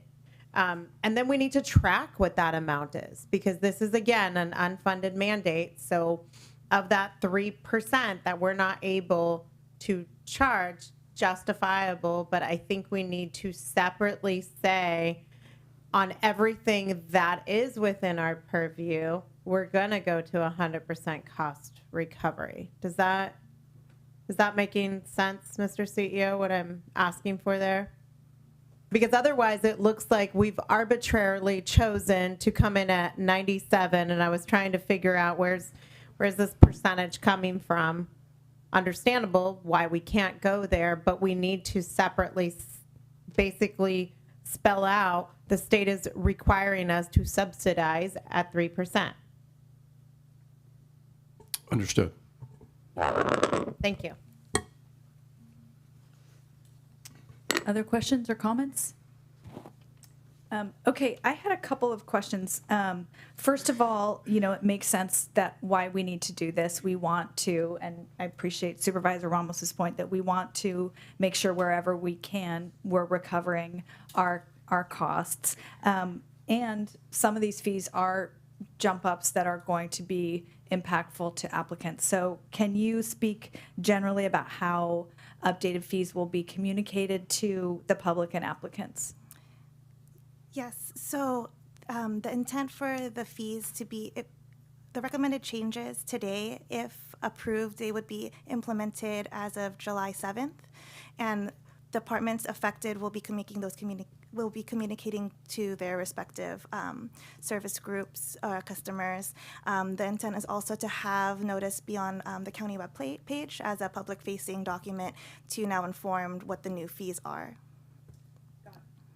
Got it. And the other question I have that's related, and I made this note about how are we tracking efficiencies in the fire marshal's office, but I think it pertains to all the departments, because to me, when we're raising fees, we also want to be telling the public at the same time, this is how we're making sure that these fees, that staff time is being used as efficiently as possible. So I don't know that I need to hear how each department is tracking that, but I am interested in having that information be out there along with the announcement of increased fees to say, yes, this fee is going up, and this is what we do in-house to make sure that we're keeping those fees low, because several of these fees are actually interdepartmental ones, and so to be able to explain a process, and I think everything that you're trying to do, Mr. Alsop, in terms of a Lean Six Sigma program, I think it's great to be able to speak about that at this moment too.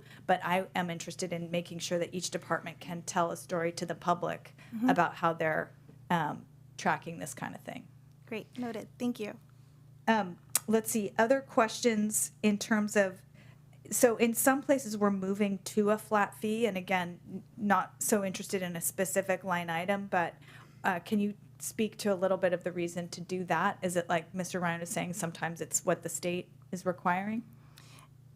That could be one of the reasons, but also when the consultant did their assessment within the department, they really evaluated what the efforts are and the cost to provide that service. So it might have just been more efficient to calculate it at a hourly fee or a flat fee or vice versa, just depending on the nature of the work that's being done.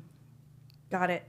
And then the other thing I wrote down here in my notes was it looks like the appendix was very helpful to go through and see those specific things. But also my takeaway was that the consultant recommends continued use of consulting services, right? So they were sort of saying, come back to us in 3 years, which makes sense. And but I'd like to think about what that cadence is and be strategic so that we're doing it when we think it's the appropriate sunset. And if we've gone through this process as an organization, probably there's a lot of knowledge gained for each of the department heads to say, this is how this fee will increase. So I don't know if we want to think about, I'm not opposed to doing this again in 5 years, but also saying if we can make sure that departments are looking internally to say, hey, we're tracking this and now this is starting to go up, so we should make some adjustments accordingly. Yes. Some self-help where we can. Yes, definitely. Yeah. Okay, thank you. That is helpful. Okay, if there are not other comments or questions, I will go ahead and ask for a motion on this item. Certainly, it is 13B. And so what we would be doing is to adopt, we would be expressing the intention to adopt an ordinance establishing, increasing, decreasing, and repealing certain fees for the aforementioned county departments and divisions.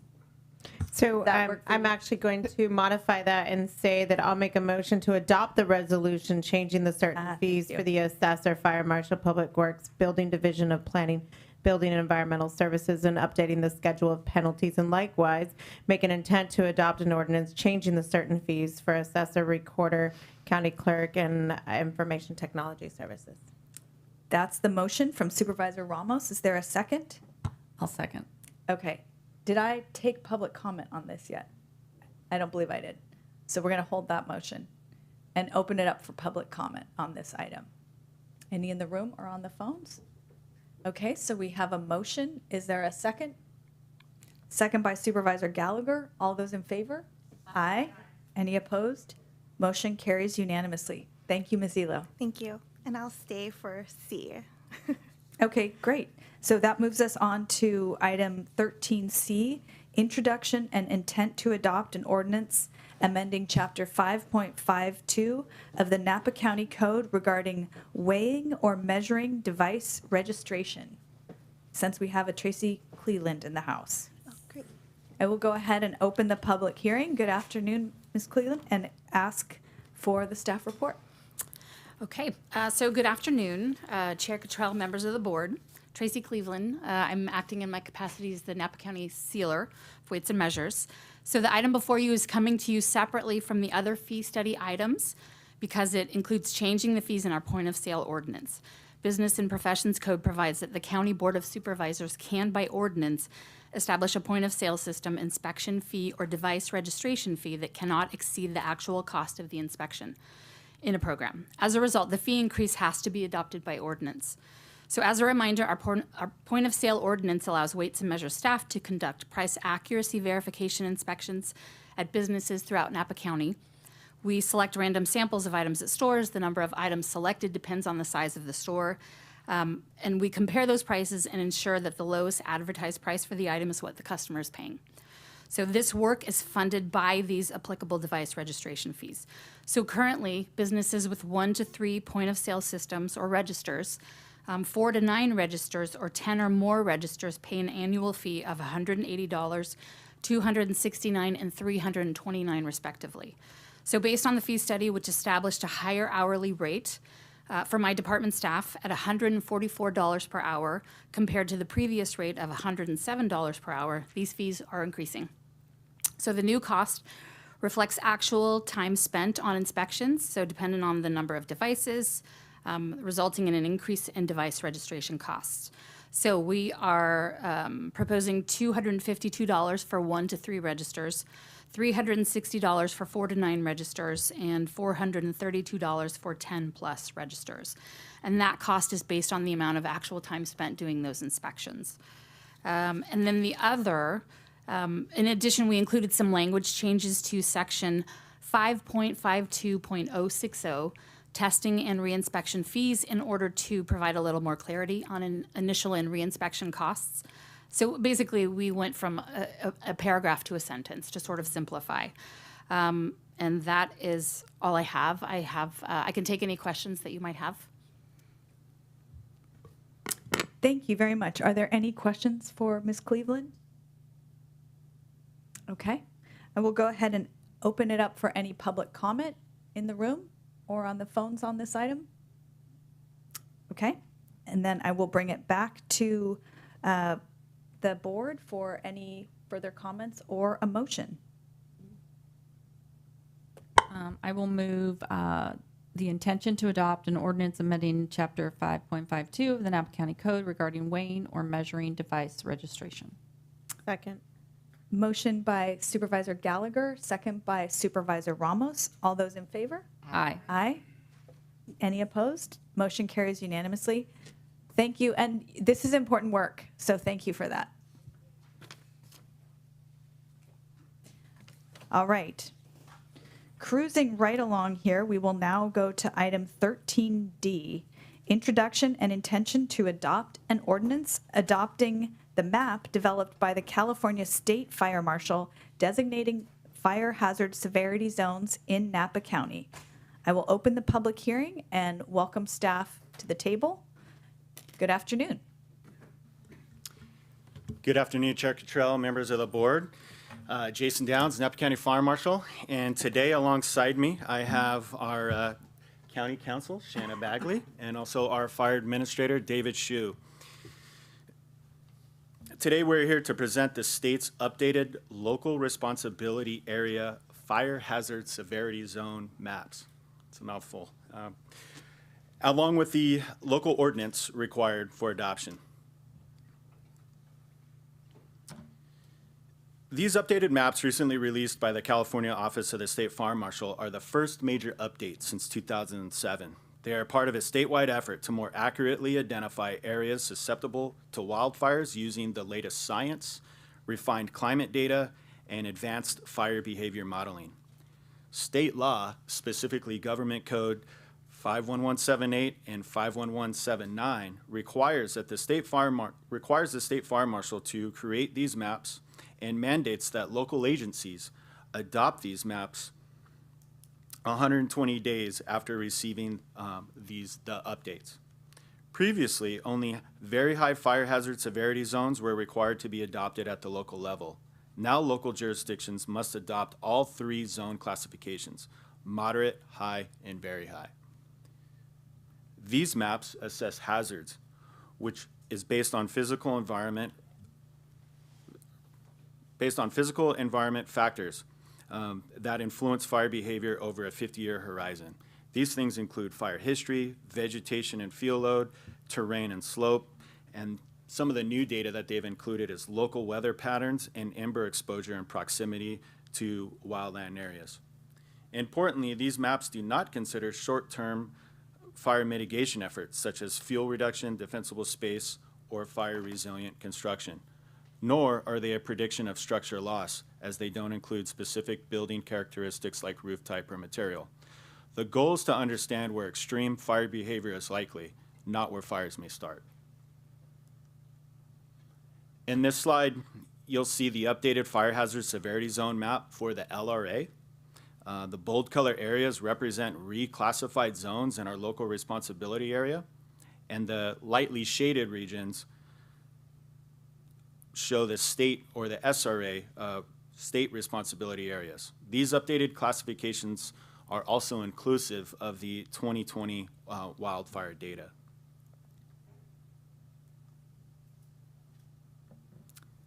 Next, I want to discuss how these maps will be applied and how they'll be used here in Napa County.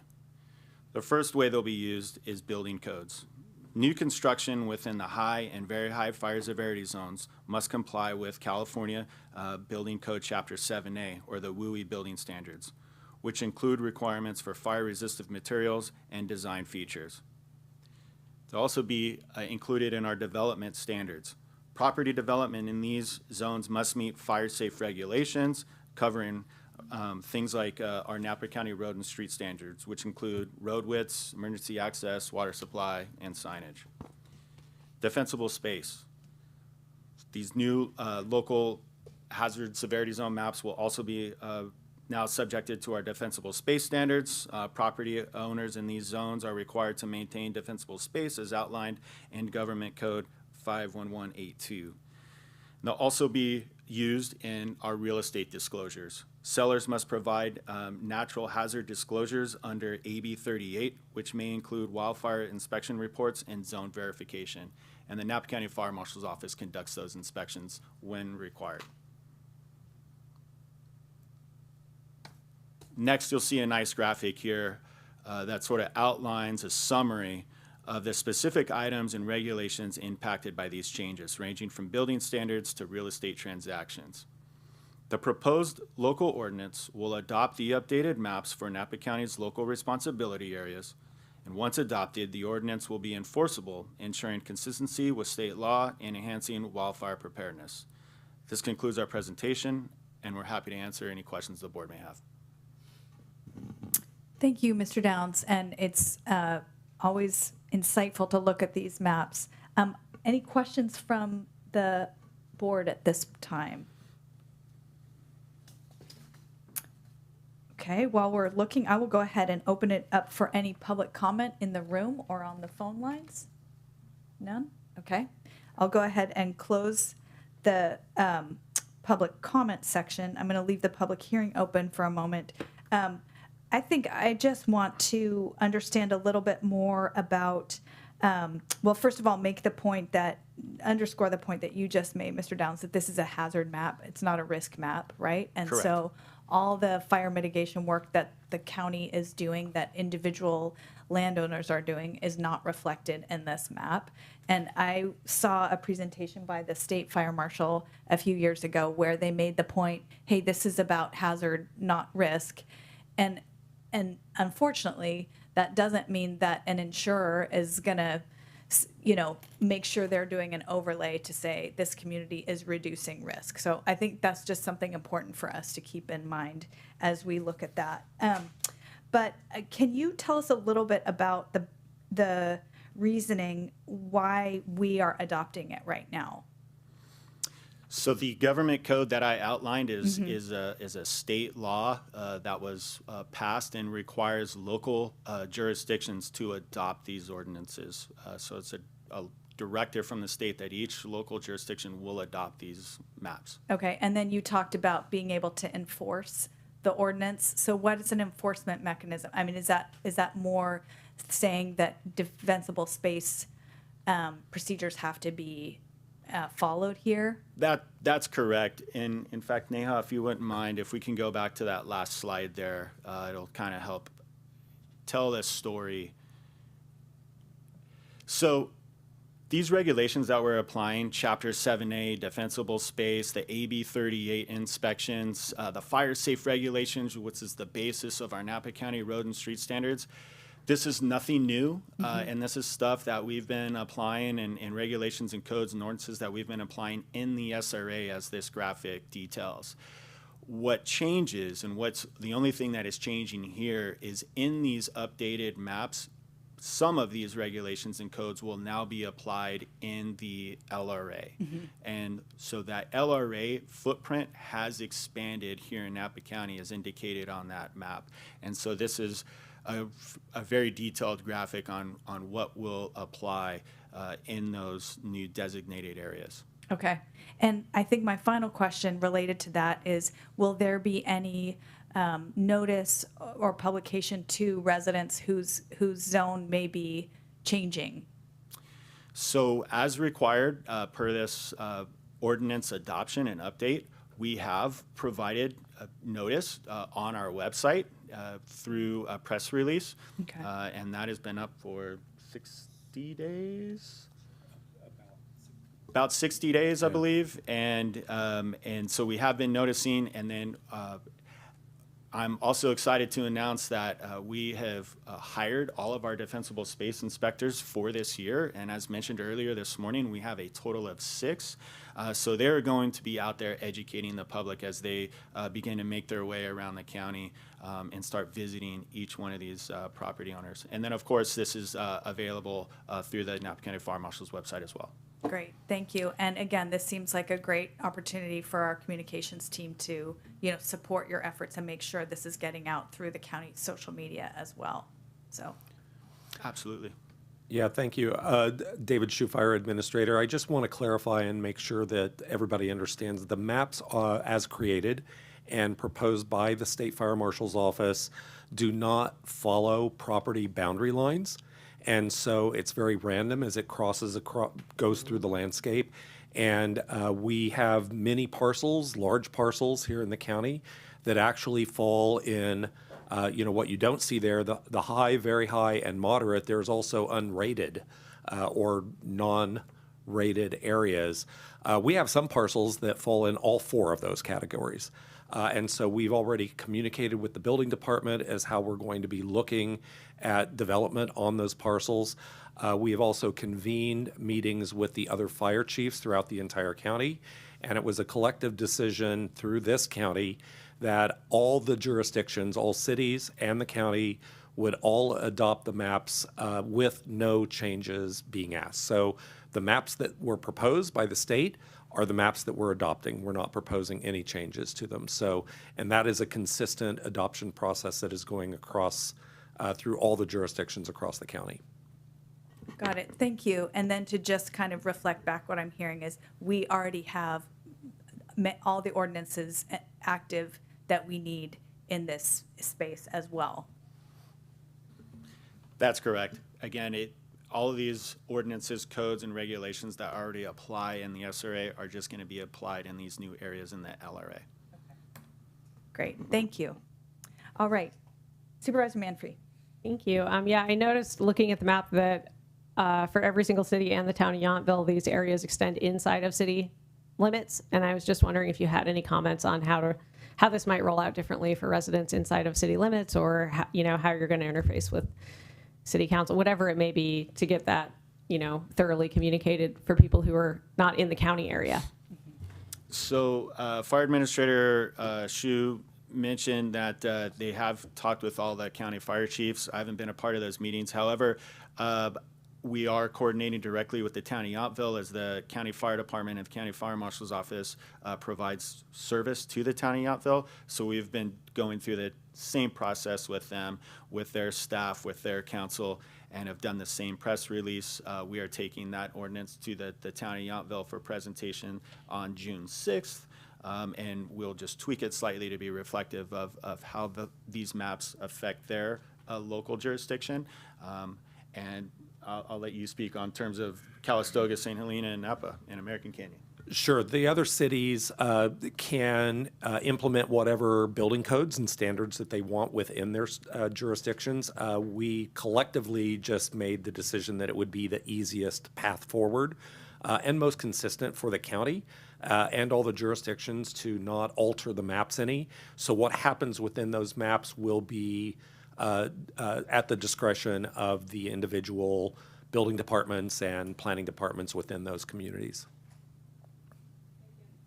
And I think, hi, Shanna Bagley, County Counsel's Office. For clarification purposes, the government code says that the only changes that we can make are to make the map stricter. We can't lessen the restrictions.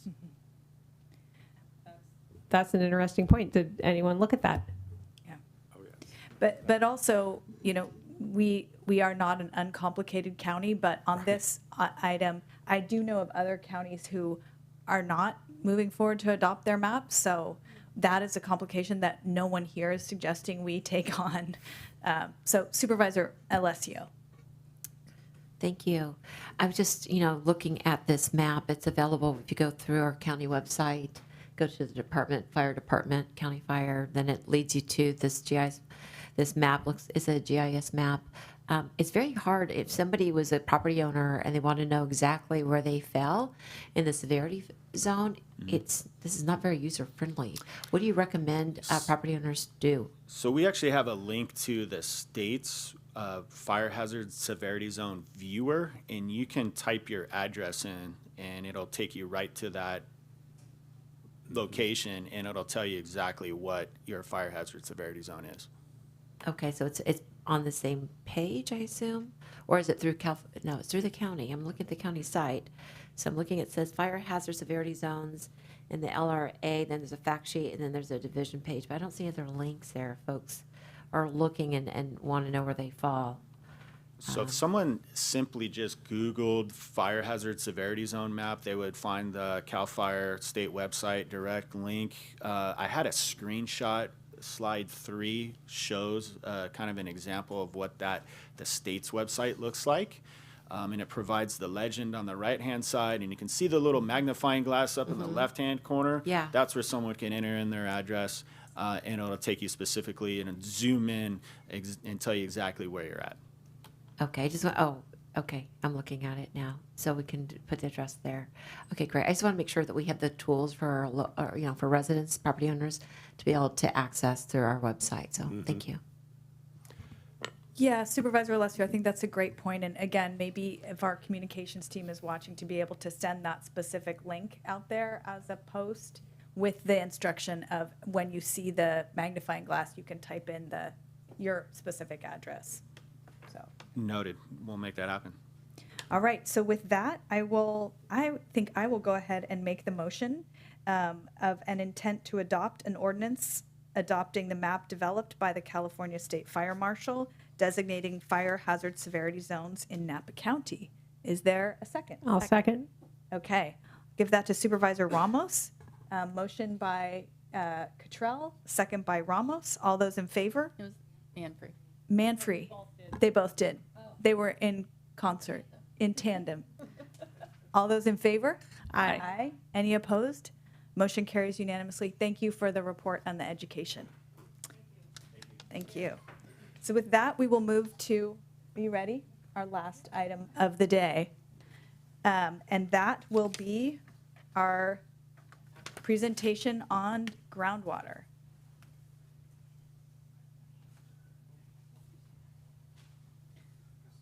No pressure, Ms. Crosby, but Supervisor Ramos did mention something about a 2:30 end. Okay, we will do our best. We will do our best, and apologies for not seeing my colleague who was sitting right here. Anyway, good afternoon, Chair Cottrell, members of the board. I'm Jameson Crosby. I'm the Natural Resource Conservation Manager. I'm here with Cab Esposito, Senior Hydrogeologist from Ludorf Scalmanini Consulting Engineers, to present the annual report for water year 2024. Gathering the data that goes into that report and then analyzing the data with the Napa Valley Integrated Hydrologic Model is one of the most important and I think central functions of the GSA. And if I may say so, it's a pretty heavy lift. The credit for which goes to my staff who collect that data and to Mr. Esposito and his team at LSCE who analyze it, put it through a very rigorous and thorough kind of analysis. I would say the report represents top-notch science, and I'm convinced that all of our annual reports, and we've got about 10 of them now in their current form, will be a useful reference for many years to come, perhaps even decades, as future water managers kind of grapple with water management issues here in the county. It is a rather voluminous report, so we created an executive summary.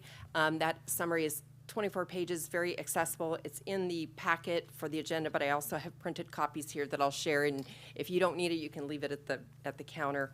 And it's on our website, of course. So, with no further ado, and with our time limitations in mind, I want to back off that. I did not at all mean to rush you. Okay.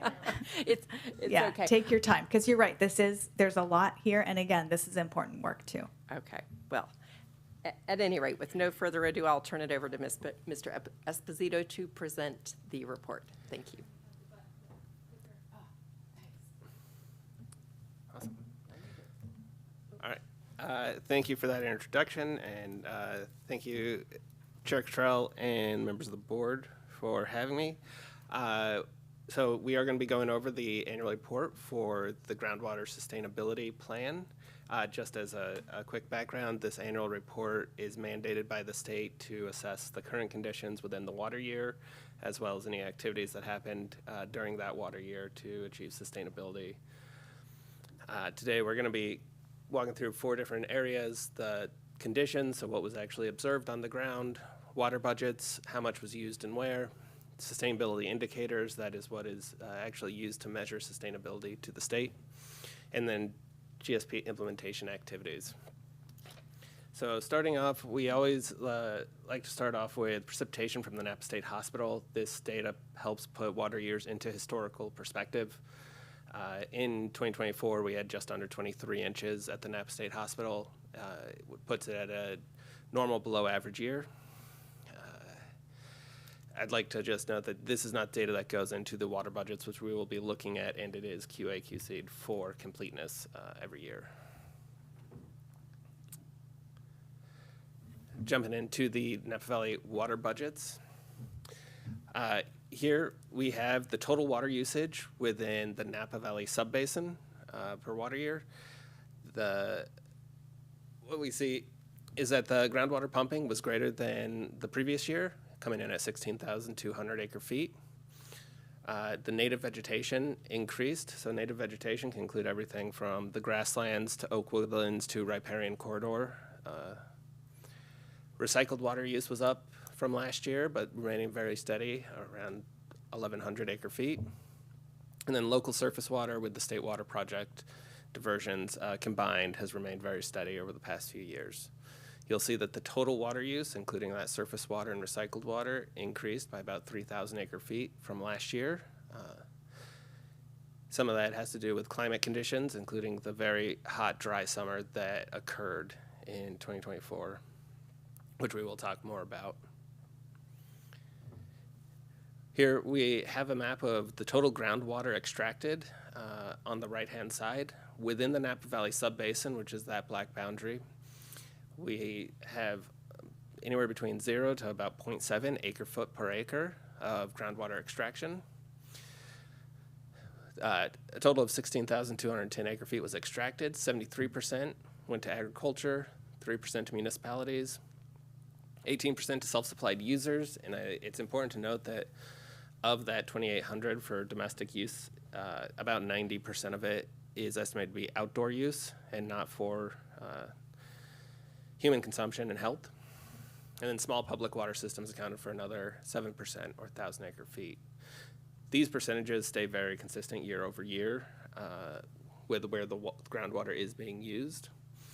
And I think it's important to note that on an acre foot per acre basis, Napa Valley is very low. Many other areas that have row crops or orchards, you'll typically see 1.5 to 3 acre feet per acre, and Napa County is sitting, 0.0 to 0.7 acre feet per acre.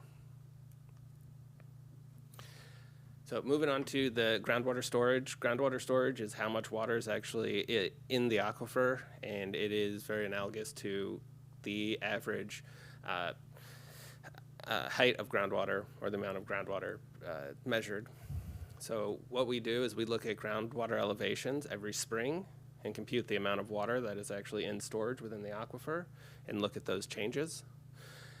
What we saw was that there was a slight decline from spring 23 to spring 24, but what we saw was, it was still very high groundwater levels coming into spring 2024 with the start of the irrigation season, and significantly higher than the historical low that occurred with the 2 very dry water years in 2020 and 2021.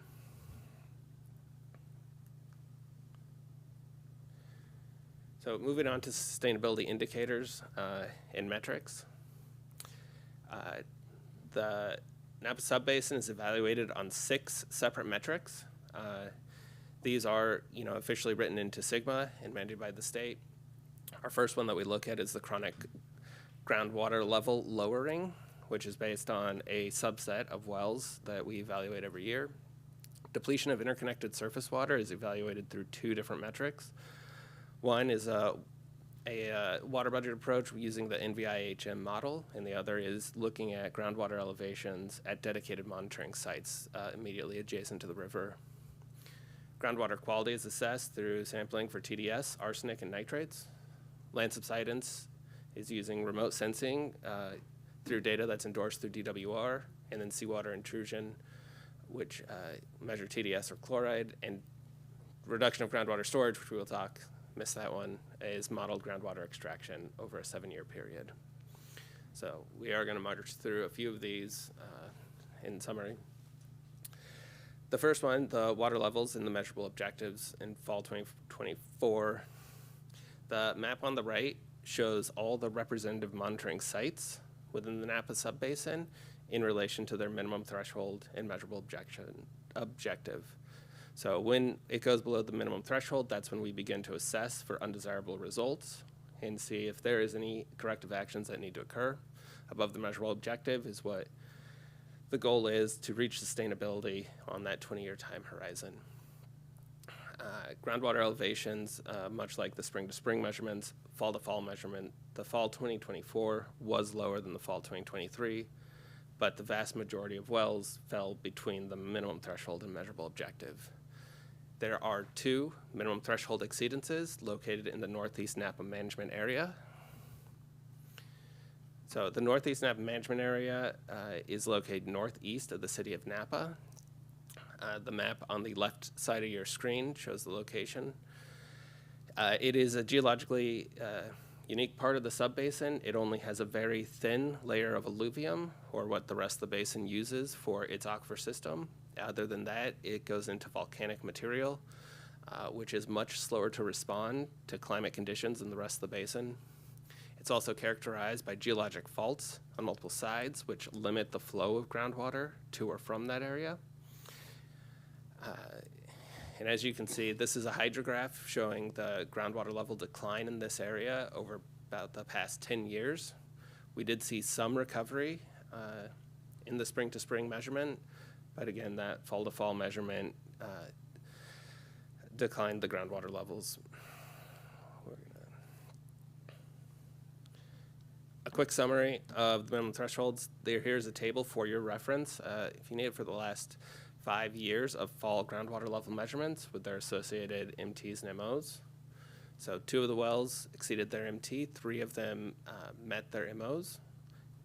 The 5 wells that we look at to characterize the interconnected surface water system fell between their MO and MT in water year 2024. Moving on to the depletion of interconnected surface water, this is the most complicated one that we assess using the Napa Valley Integrated Hydrologic Model. So as a brief background, every year we update that model using the best available data in science to get the current conditions. From that model, we can look at total pumping, groundwater elevations, and stream flows, and that's compared against collected data. To assess this, what we do is we take that model and we remove all outdoor pumping, so anything for agriculture or municipal outdoor or domestic outdoor gets removed. We run that model and we look at the difference in the amount of simulated stream flow. That difference is attributed to groundwater pumping within the subbasin. We set our minimum threshold based on simulated historical period to try and stay above that. It's assessed at 2 locations, the 2 USGS gauging stations at Oak Knoll and Pope Street. In water year 2024, the Napa River at Oak Knoll just exceeded it by 20 acre feet, and the Pope Street exceeded it by 100 acre feet. So there were exceedances to that.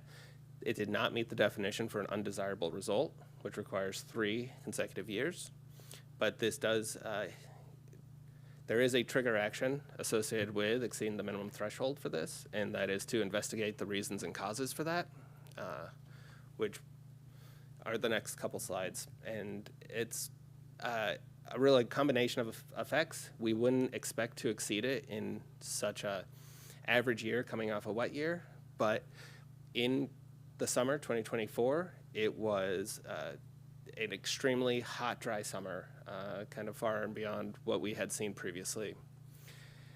It was also a very cool, wet spring, and so we had high groundwater levels coming into the irrigation season and not much demand. And then the sustainable yield, there was increased pumping above that 15,000 acre feet.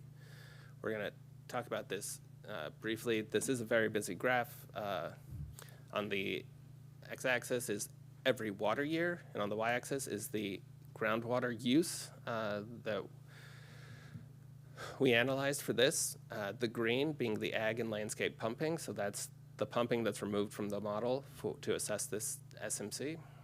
The purple is the direct uptake of vines for groundwater, and then the tan is native vegetation, direct groundwater uptake.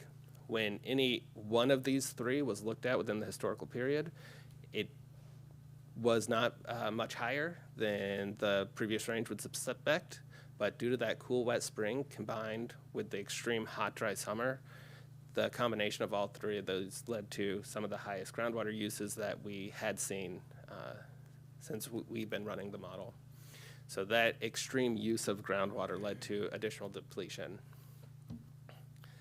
Here's a quick kind of summary. We're just going to kind of touch on this. We had the high stream flows and low demand going into the irrigation season. June, July, the heat wave hit, increasing demand for both pumping and direct root uptake. And then August, October, once the water fell beneath the root zone and was no longer available for uptake, we saw increased pumping within those months, which led to 100% stream depletion, and that's associated with the stride drain reaches that was experienced throughout Napa's subbasin. Moving on to groundwater storage. The SMC associated with groundwater storage does not measure groundwater storage that we discussed previously. It is assessed based on the total groundwater pumping every year, and we take the average of the 7 years. This was set in an acknowledgement that within dry years we were going to be pumping more, and in wet years we may be pumping less, but we could track the overall sustainability by comparing that 7-year average.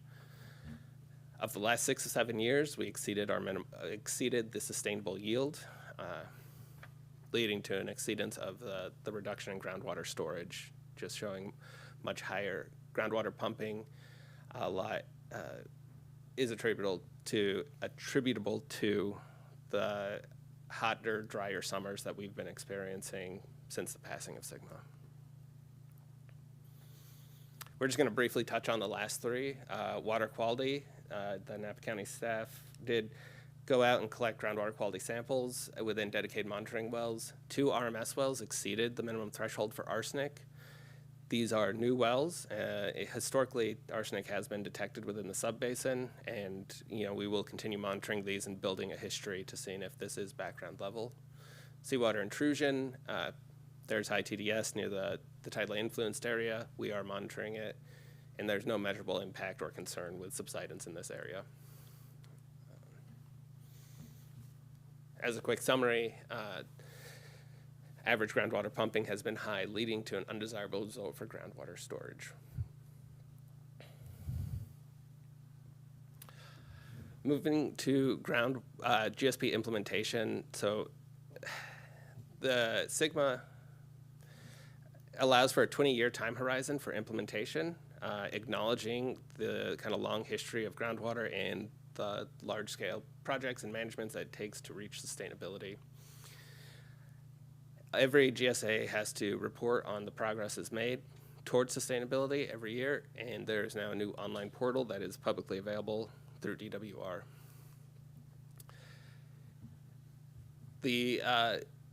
One of the biggest things with the work plan implementation for water conservation and groundwater pumping reduction, this is very busy. We're not going to walk through each one of these. Everything here is in the goal of reducing groundwater pumping and increasing recharge. And I think the key takeaway here is that we on the technical team are not doing anything in isolation. A lot of this is being done through coordination and reaching out to local stakeholder groups or the Farm Bureau and the Assessor's Office, as well as others. We are coordinating with technology professionals to look at different ways to measure ET or soil moisture or sap flow to better understand how water is moving through the system. We attempt to stay abreast of all the excellent research that's being done at UC Davis with on-farm recharge, and we work closely with the RCD to understand a lot of the irrigation practices, what can be done, what is being done, and I think we are trying to move together and bring people together to keep moving this forward. To that end, the Water Certification Partnership, the concept document has been published, and I believe it's available online. This really outlines different potential partnerships, or what we are looking for in partnership, that may be able to go and assess water-saving measures that are occurring on the ground, or promoting more water saving. There are flyers and outreach currently occurring. The next steps are going to be included in RFQ for interested organizations, and I would like to say that I think this is going to be coming back to you later this summer to talk about it more in depth with our partners over at ERA Economics. And we're very excited about it. Other work that's been going on, the ISW, Interconnected Surface Water and Groundwater Dependent Ecosystem Work Plan, was published in spring 2024, and it has had a full year of data collection. This data collection goes very much beyond what we had been doing.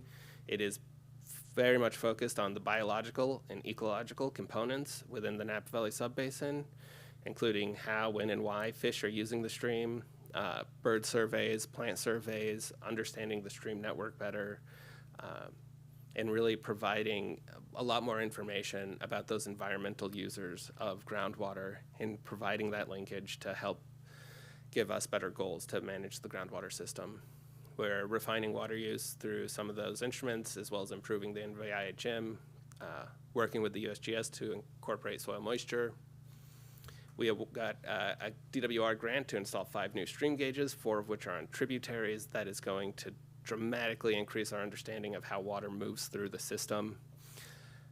We are working on getting another monitoring well in Calistoga, coordinated with the RCD on Stream Watch, and we continue working on recharge feasibility and stakeholder outreach. On that note, I think Jameson gave an excellent overview of the annual report, as well as the executive summary.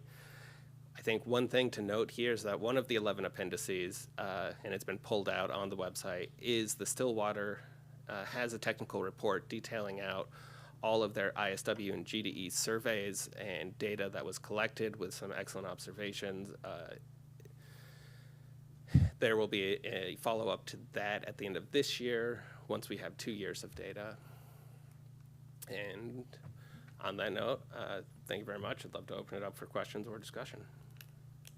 Thank you, Mr. Esposito. That was a great presentation, and I'm so glad you made us hard copies as well, because that's a lot of information. And actually, I might ask those to be distributed now, because I think that might be the easiest way for us to page through. So I'm going to, thank you so much, turn to my colleagues and find out if people have questions or comments on any of those items. Supervisor Manfree. Sure. Okay, really interesting. That's a lot. Concerned that we have a couple places out of compliance still. And I guess, obviously keep monitoring and, hope for the best. But that, given those locations, I'm expecting that to be a chronic problem. So is there anything happening in the near to midterm? You're referencing the Northeast Napa management area? It was there, and I thought there was something at St. Helena that was, Pope Street. The ISW, stream depletion. Mm-hmm. Yeah, we are still trying to understand why that is occurring. One of the main ways in which I think we can improve stream flow conditions is to reduce groundwater pumping, and that is happening through those conservation efforts.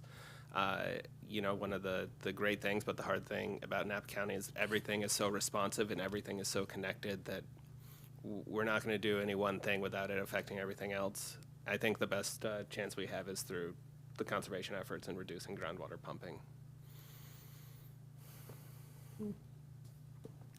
So I had a question, and I think we can kind of go back and forth between all of us here. There's a lot of great information here, and one of my questions was a little bit of a look back to last year, because I remember when we got this presentation last year, and I believe we had one category of MT exceedance, and this year I think I'm basically saying it looks like we have more minimum threshold exceedances in 2024 than we did in 2023. Is that correct? Number of undesirable results, and MT exceedances are kind of the lead up to that. Right. Yeah. So same number of undesirable results, but I'm thinking, looking at the chart, I'm thinking there are more minimum threshold exceedances this year, which means more kind of yellow flags in different categories than we had last year. One more. Yeah, I wanted to. There's one more MT exceedance in 2024 than there was in 2023. Okay, so this year we had one in chronic groundwater level decline, because we had 2 of 26 wells exceeding, one in reduction of groundwater storage, and that's actually been something we've had for 5 consecutive water years, one in depletion of interconnected surface water, one in degraded water quality. So we had 4 this year. So which one did we add this year that we didn't have last year?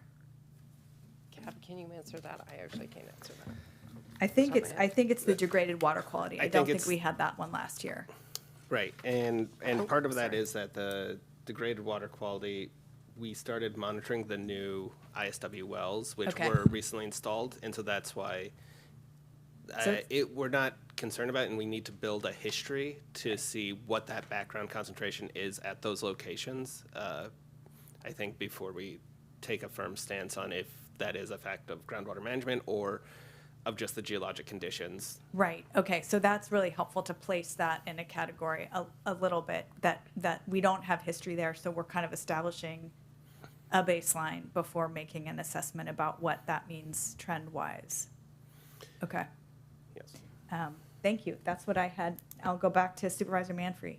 Okay, yeah, I just thinking through like how this functions as a system, and we're relying on historical data to predict what's going to happen in the future while we have a rapidly warming ambient climate we're not going to get ahead of this by just pretending like the climate's not going to be an increasing pressure on evapotranspiration and water demand.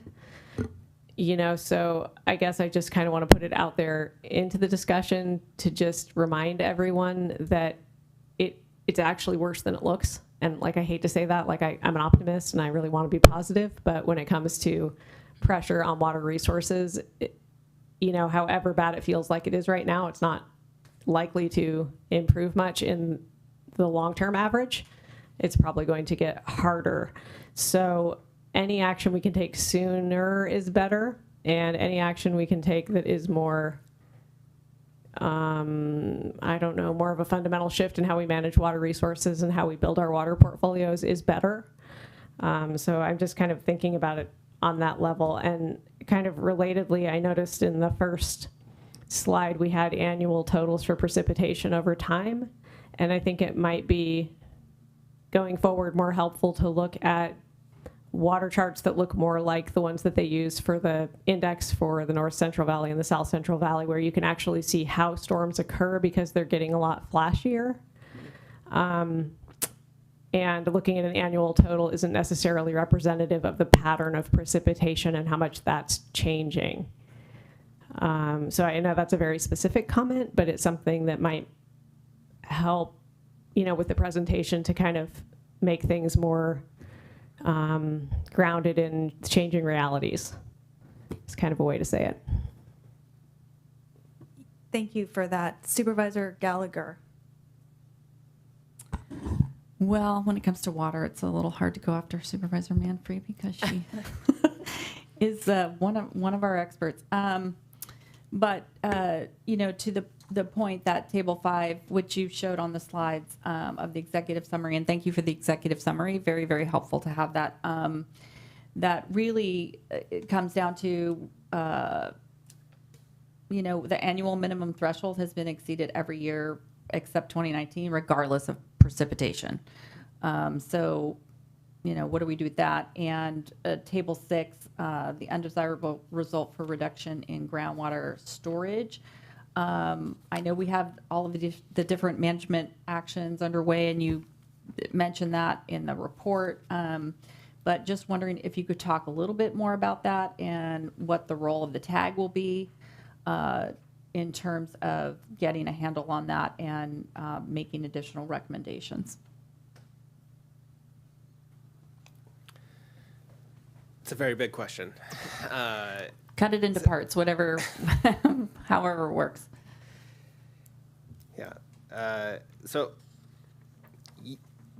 Yes, I think the hotter, drier summers and the increase in temperature in the climate has led to higher than expected groundwater pumping almost every year since the adoption of the GSP.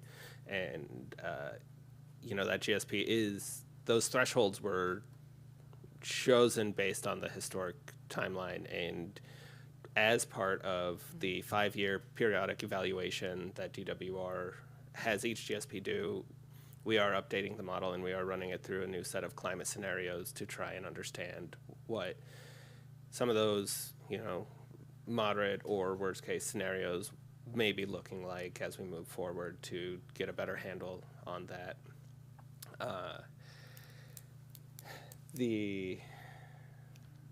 And you asked about the role of the tag. Yes, that was one of the other parts. Yeah, the role of the tag is to kind of pre-vet these data and this information and make recommendations about management actions that we might take. And it's a little bit of a push-pull. We suggest things. They kind of ratify them, if you will, and give us marching orders. But they can also come up with their own ideas that are, you know, not things that they direct us, not the other way around. They did hear this annual report presentation, and they didn't make any specific recommendations about different management actions other than the ones that we had kind of presented to them, which are things like the certification program that Cab mentioned. They have been really involved in the development of that program. So yeah, they're there to kind of, it's a horrible thing to say, that's not a good way, pre-vet these things before they get to the GSA. Can I just follow up? I think that's great, and I think it would be great to hear more from the tag around their suggestions based on their individual levels of expertise in different areas. It feels a little bit sometimes like, you know, I don't want to say rubber stamp, but just, you know, they're listening to staff and then it's kind of like, yes, yes, no, yes, whatever. But hearing more from them and having them have more discussion, I think would be helpful. Well, thank you for mentioning that, because we actually do have on the calendar August 19th, I think it is, there will be a joint meeting of the TAG and the GSA. So this will be the 3rd year that we will have done that. We invite them here, all 5, well, at least the last 2 years, all 5 have been able to be present to kind of have that one-on-one conversation, if you will, with the GSA members. So to the extent you can prepare yourselves and any questions that come to you between now and then that you've kind of wanted to ask them, that will be a really good opportunity.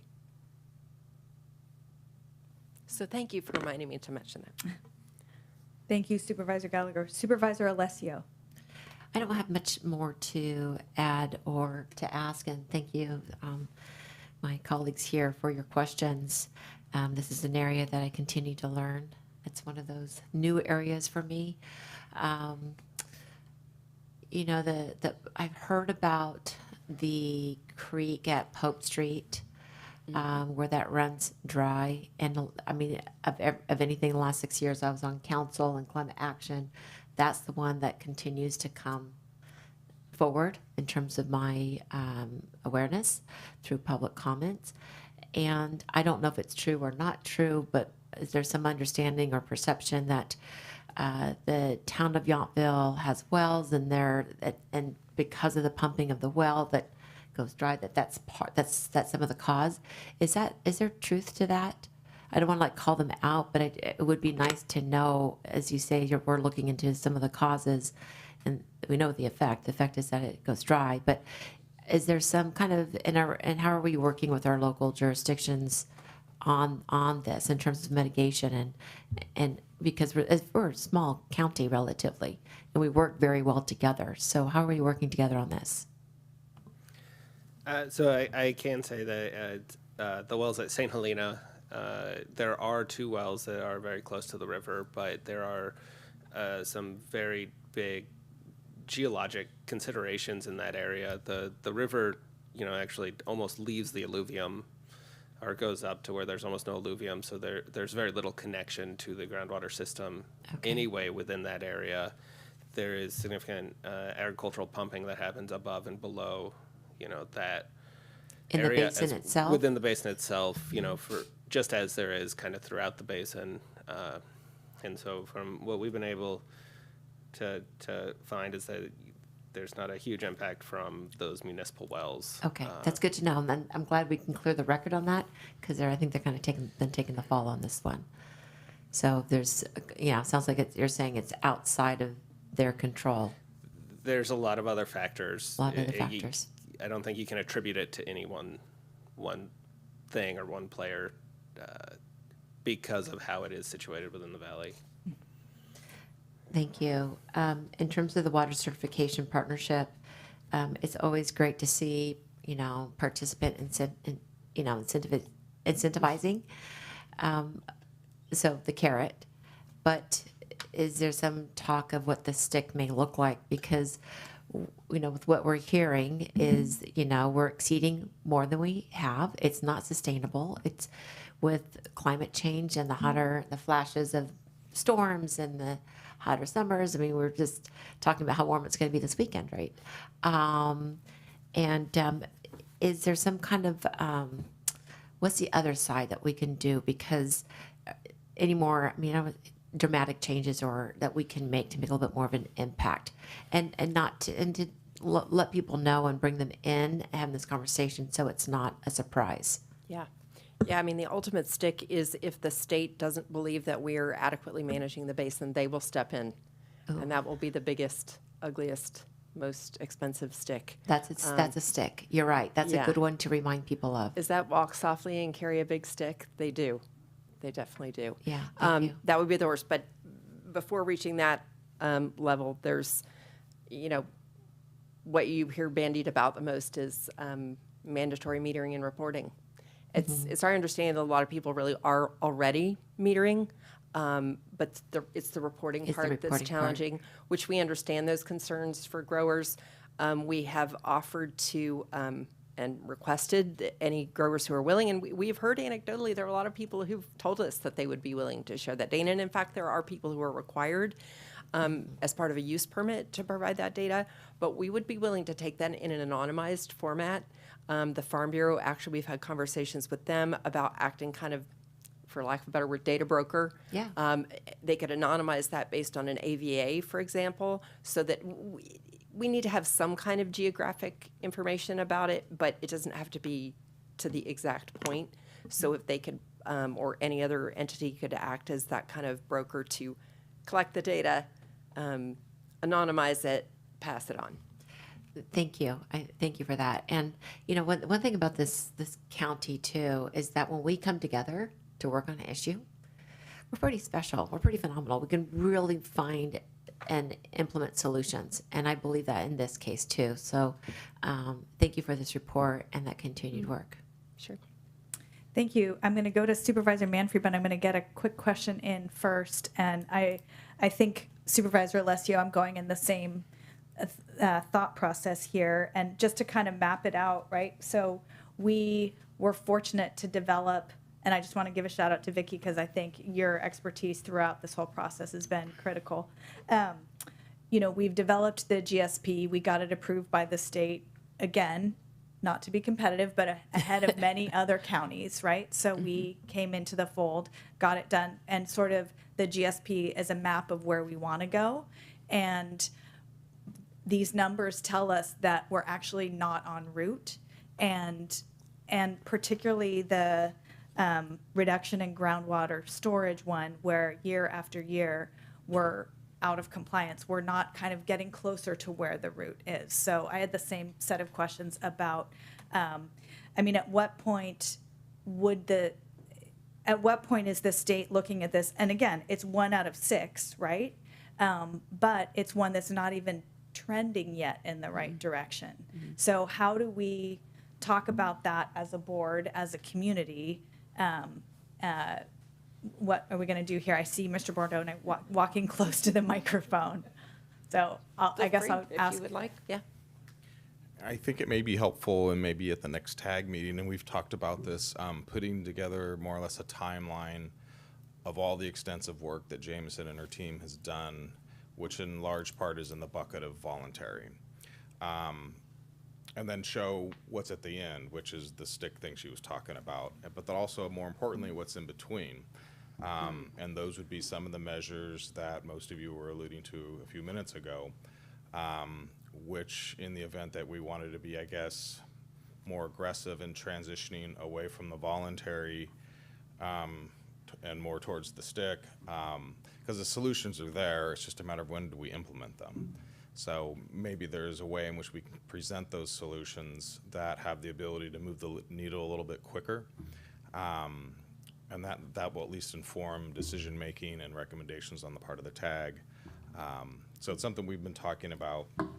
We're clearly, I guess, identifying what those solutions may be, working those through the industry and interest groups and whatnot. But at some point, we're going to have to move past the voluntary thing. And we try to incentivize a lot of this, but a considerable amount of time is spent and kind of what I would kind of characterize as pecking around the edges to kind of slow walk this thing. So maybe it's time to start, moving a little, or at least putting options out there to move in a more aggressive fashion. Yeah, thank you for that. And I like your idea of mapping out what has been done, where we might need to go, because I think that in itself, because to me, if we can stay in the voluntary, that's better for everyone. That makes all of these tough water conservation efforts more palatable for everyone to make. So, but sometimes it's not using the stick, but making it clear what the stick is and how far away it is. That might be, that would help all of us understand where we are, as well as understand how close the state is to its role too. Yeah, we see this oftentimes. I mean, we all see this with state-type programs. We saw it with the erosion control plan program that they put together in 2010. It took 10 years. We already had one, but it kind of gets at your point in that we want to regulate our own systems. At least that's my recommendation, suggestion, Absolutely. and keep it at a local level. We don't want the state coming in and applying a kind of a one size more, 50,000 level, one size fits all approach. But yeah, to the extent that we can get folks to maybe we can help them maybe more understand or better understand, I guess, the urgency with the voluntary approach, that may be helpful. But I think, again, laying it out there, cradle to grave, and identifying the low-hanging fruit in between, I think that could be helpful. Yeah, I like how you put that, understanding the urgency, because that's what it's about. And I think we'd be remiss to not also acknowledge this is a very challenging time in the wine industry, so we really want to collaborate with our growers and vintners on what the best path forward here is there. So Supervisor Manfree. Okay, thank you. I'm going to take this way back because I had an afterthought to asking for more information presented a little bit differently on precipitation. I think it would also be helpful to capture drought stress or some measure of, and pair that with the levels of precipitation, because it's one thing to have a big water year. It's another, if the summer is relatively cool, it's another thing to have a big water year with a really hot summer. It basically doesn't matter by the end of summer. You've still had to pump a bunch of groundwater to get crops and households through a really hot period. So there's kind of like a co-linked situation there.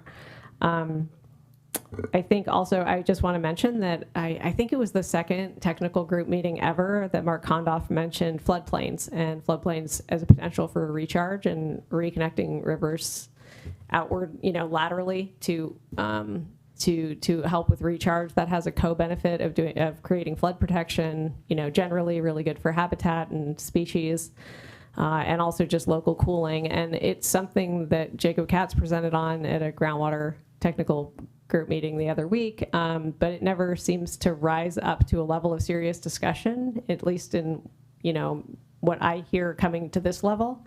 And I'm just kind of wondering, will it, and why? I mean, has someone decided that it's not feasible, or, is there something I don't know? Because to me, it sounds like one of the best opportunities we have. And yeah, I just want to also express support generally for monitoring. The more we can do, the better.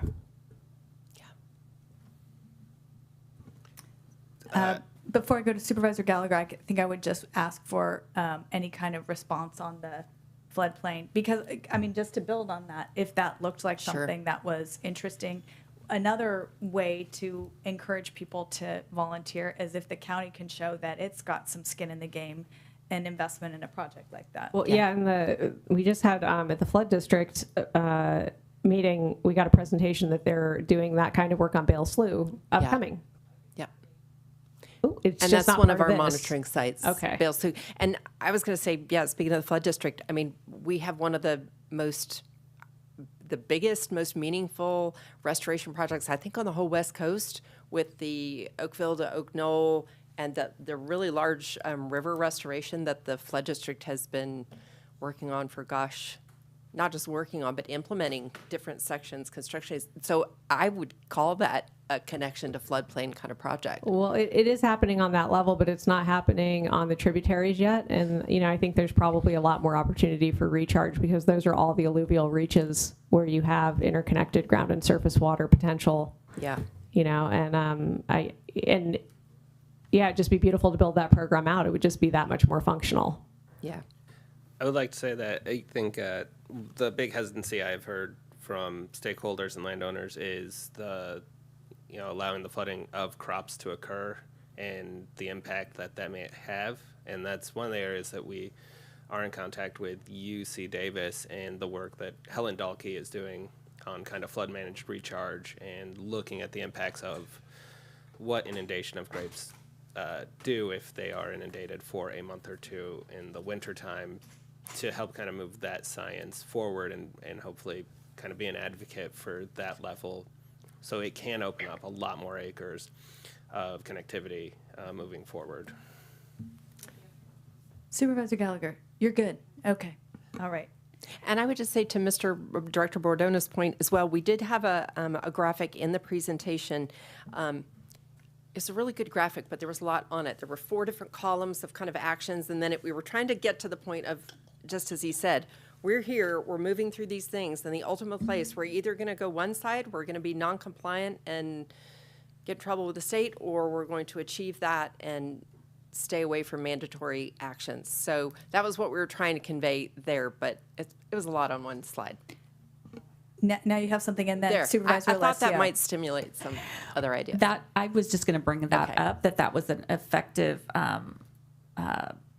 table, or whatever you're calling it, the project management actions overview document. I thought it's really important for everybody to review, and it essentially does say, like, this is what we need to do to maintain local control and avoid state mandate. But I'm just wondering how that can be useful in your outreach, and if you're already using it or you will be using it, because it seems like, especially meeting with industry groups, like that needs to be the focus of the discussion. That was hot off the presses. So okay. Yeah. Well, you've got something good to I think to we do. shared it at the grape growers meeting recently. Here Might have comes been ready Vicky. for that. But sure. I just want to add to that. Vicki Kretzinger, Graybert with Ludorf and Scalmanini Consulting Engineers, and the recharge efforts, that is a literal formal project, and the 5 projects and management actions, that Napa County put in its GSP.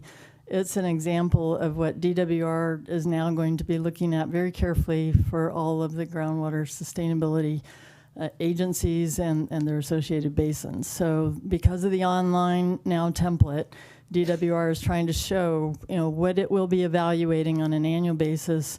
It was optional this year. It's required in future years for every water year. And they will be looking at what are the anticipated benefits to be accrued quantitatively. What have you achieved so far? What are your goals? What are you doing? And how are you going to achieve the sustainability goal by the required timeline? So for many presentations, we've been introducing the idea of what more could be accomplished through distributed recharge efforts by increasing best management practices, and that might be a host of different things for different growers and how those practices can fit into their operations. So in some cases, we've talked about trying to capture tile drainage. So instead of shuttling it off the landscape, trying to recapture that, retain it on the land, get it in the ground, and replenish the system. Other places, it's more about, what could be done with cover crops, and getting the soil health updated. Anything to keep that water back in the basin, not getting it off the landscape and into the river and out to the bay. So one of the things we're currently working on, so that graphic of the 4 columns, there's a lot going on all concurrently. And one of the things that we're working on is a tech memo that has been briefly introduced, the concept of to the tag. And it's about, what kinds of recharge operations. We're doing the economics of it with the ERA economics, and then also modeling scenarios to look at what would be the benefit. So if it was a site-specific recharge project, maybe that benefit is less so than if you had a distributed recharge efforts, across, more of the subbasin landscape. So we are trying to look at a number of things. And lastly, there is a coordination going on with St. Helena because of the development of the Napa Valley Integrated Hydrologic Model to use the model to look at some different water supply strategies that involve the potential for relocating or optimizing where pumping is occurring in the St. Helena area, and also looking at the opportunities for recycled water and recharge in that area. One of the last meetings to the tag was about stream flow depletion. It is not unique to that area. It's throughout the subbasin.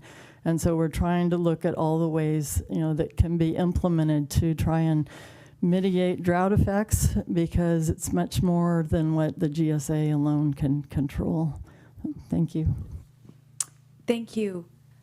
Supervisor Alessio, do you have a... Say that was very helpful, and thank you. Because along those same lines discussed in past, in terms of, reservoirs, people being able to keep the water, the rainfall that's on there, and being able to do that versus just letting it go down and out to the bay. Looking at those approaches would be great. And then this is very much on the flip side, but we know that there's a lot of farmers out there that are dry farming now. They're using far less water, far less pumping, and I really think that we need to give them credit for that too, and look at what the impacts would be potentially if this wasn't vineyards, it wasn't, whether it was orchards or a different kind of agriculture, let alone if it was just farms and residences and domestic use, and how much more water would be pumped in that case. So I also want to give kind of a nod to the growers out there who are really using those conservation efforts and are really good stewards of this land. Yes. Yeah, that's a great point. I think that certification project really speaks to that as well. So a couple comments that at the recent CSAC meeting, we had a presentation from that included DWR and also from what's happening in Merced County, and it was interesting. Again, our county, we're blessed in some ways that we've got one basin that we're looking at. We've got one GSA, so it's simpler in many ways. But one of the things we heard from leadership at DWR was that given that they've so many plans have been submitted, where they're looking to be now is more active kind of in the field giving feedback, things like that. I'm hoping that also means technical assistance, but as we're brainstorming about ways to incentivize voluntary action, maybe it would be helpful to get someone from DWR to come speak to us, some public setting, to just kind of put a frame around what their goals are. And again, that would kind of help us reinforce our interest in local control. I also second the kudos to the whole report. And, you know, I think the graphics are great. And yes, some of them are busy, but there's a lot of great information there. And so I agree that 4-column one has a lot of information and shows how much is happening, so that anyone can walk up to that and say, okay, I'm being expected to do this, but look what else is happening. So I think this is about the 4th time I've asked our communications team something today, but I'd love to see that out there as some kind of public-facing post.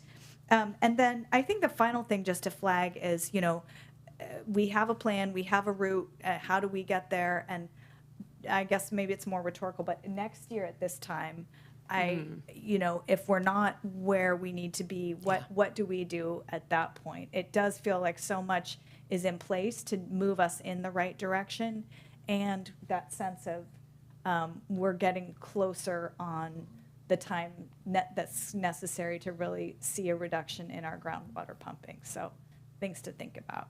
Yes. So with that, are there any other comments? Great discussion. Supervisor Manfred. I'll bring one more Go thing. for it, please. One more thing forward.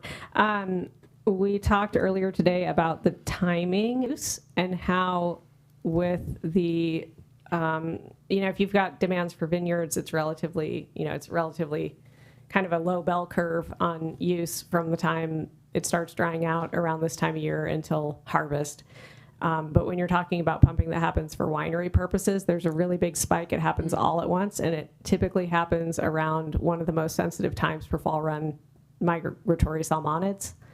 And it would be really helpful for me if that could be part of the discussion going forward, and just looking at how timing really affects systems in ways where when all you're looking at is an annual total, you don't see it. Yeah, I think it's the end of a long day. There was something else, but that's going to have to do. I'll circle back if I think of it. You know where to find me. All right, great discussion. Thank you, everyone. So with that, I'm going to just open it up to make sure I'm not missing any public comment in the room or on the phones. Do we have anyone on the phones? All right, with that, I will say thank you. We don't have an action item there. It was just a presentation. Thanks, team. Thank you. That brings us to item 15. I'm going to look at our CEO. Anything else? Ahead, and I'm going to adjourn this meeting in memory of Carl Demaney to our next Board of Supervisors regular meeting on Tuesday, May 20th, 2025. We're adjourned.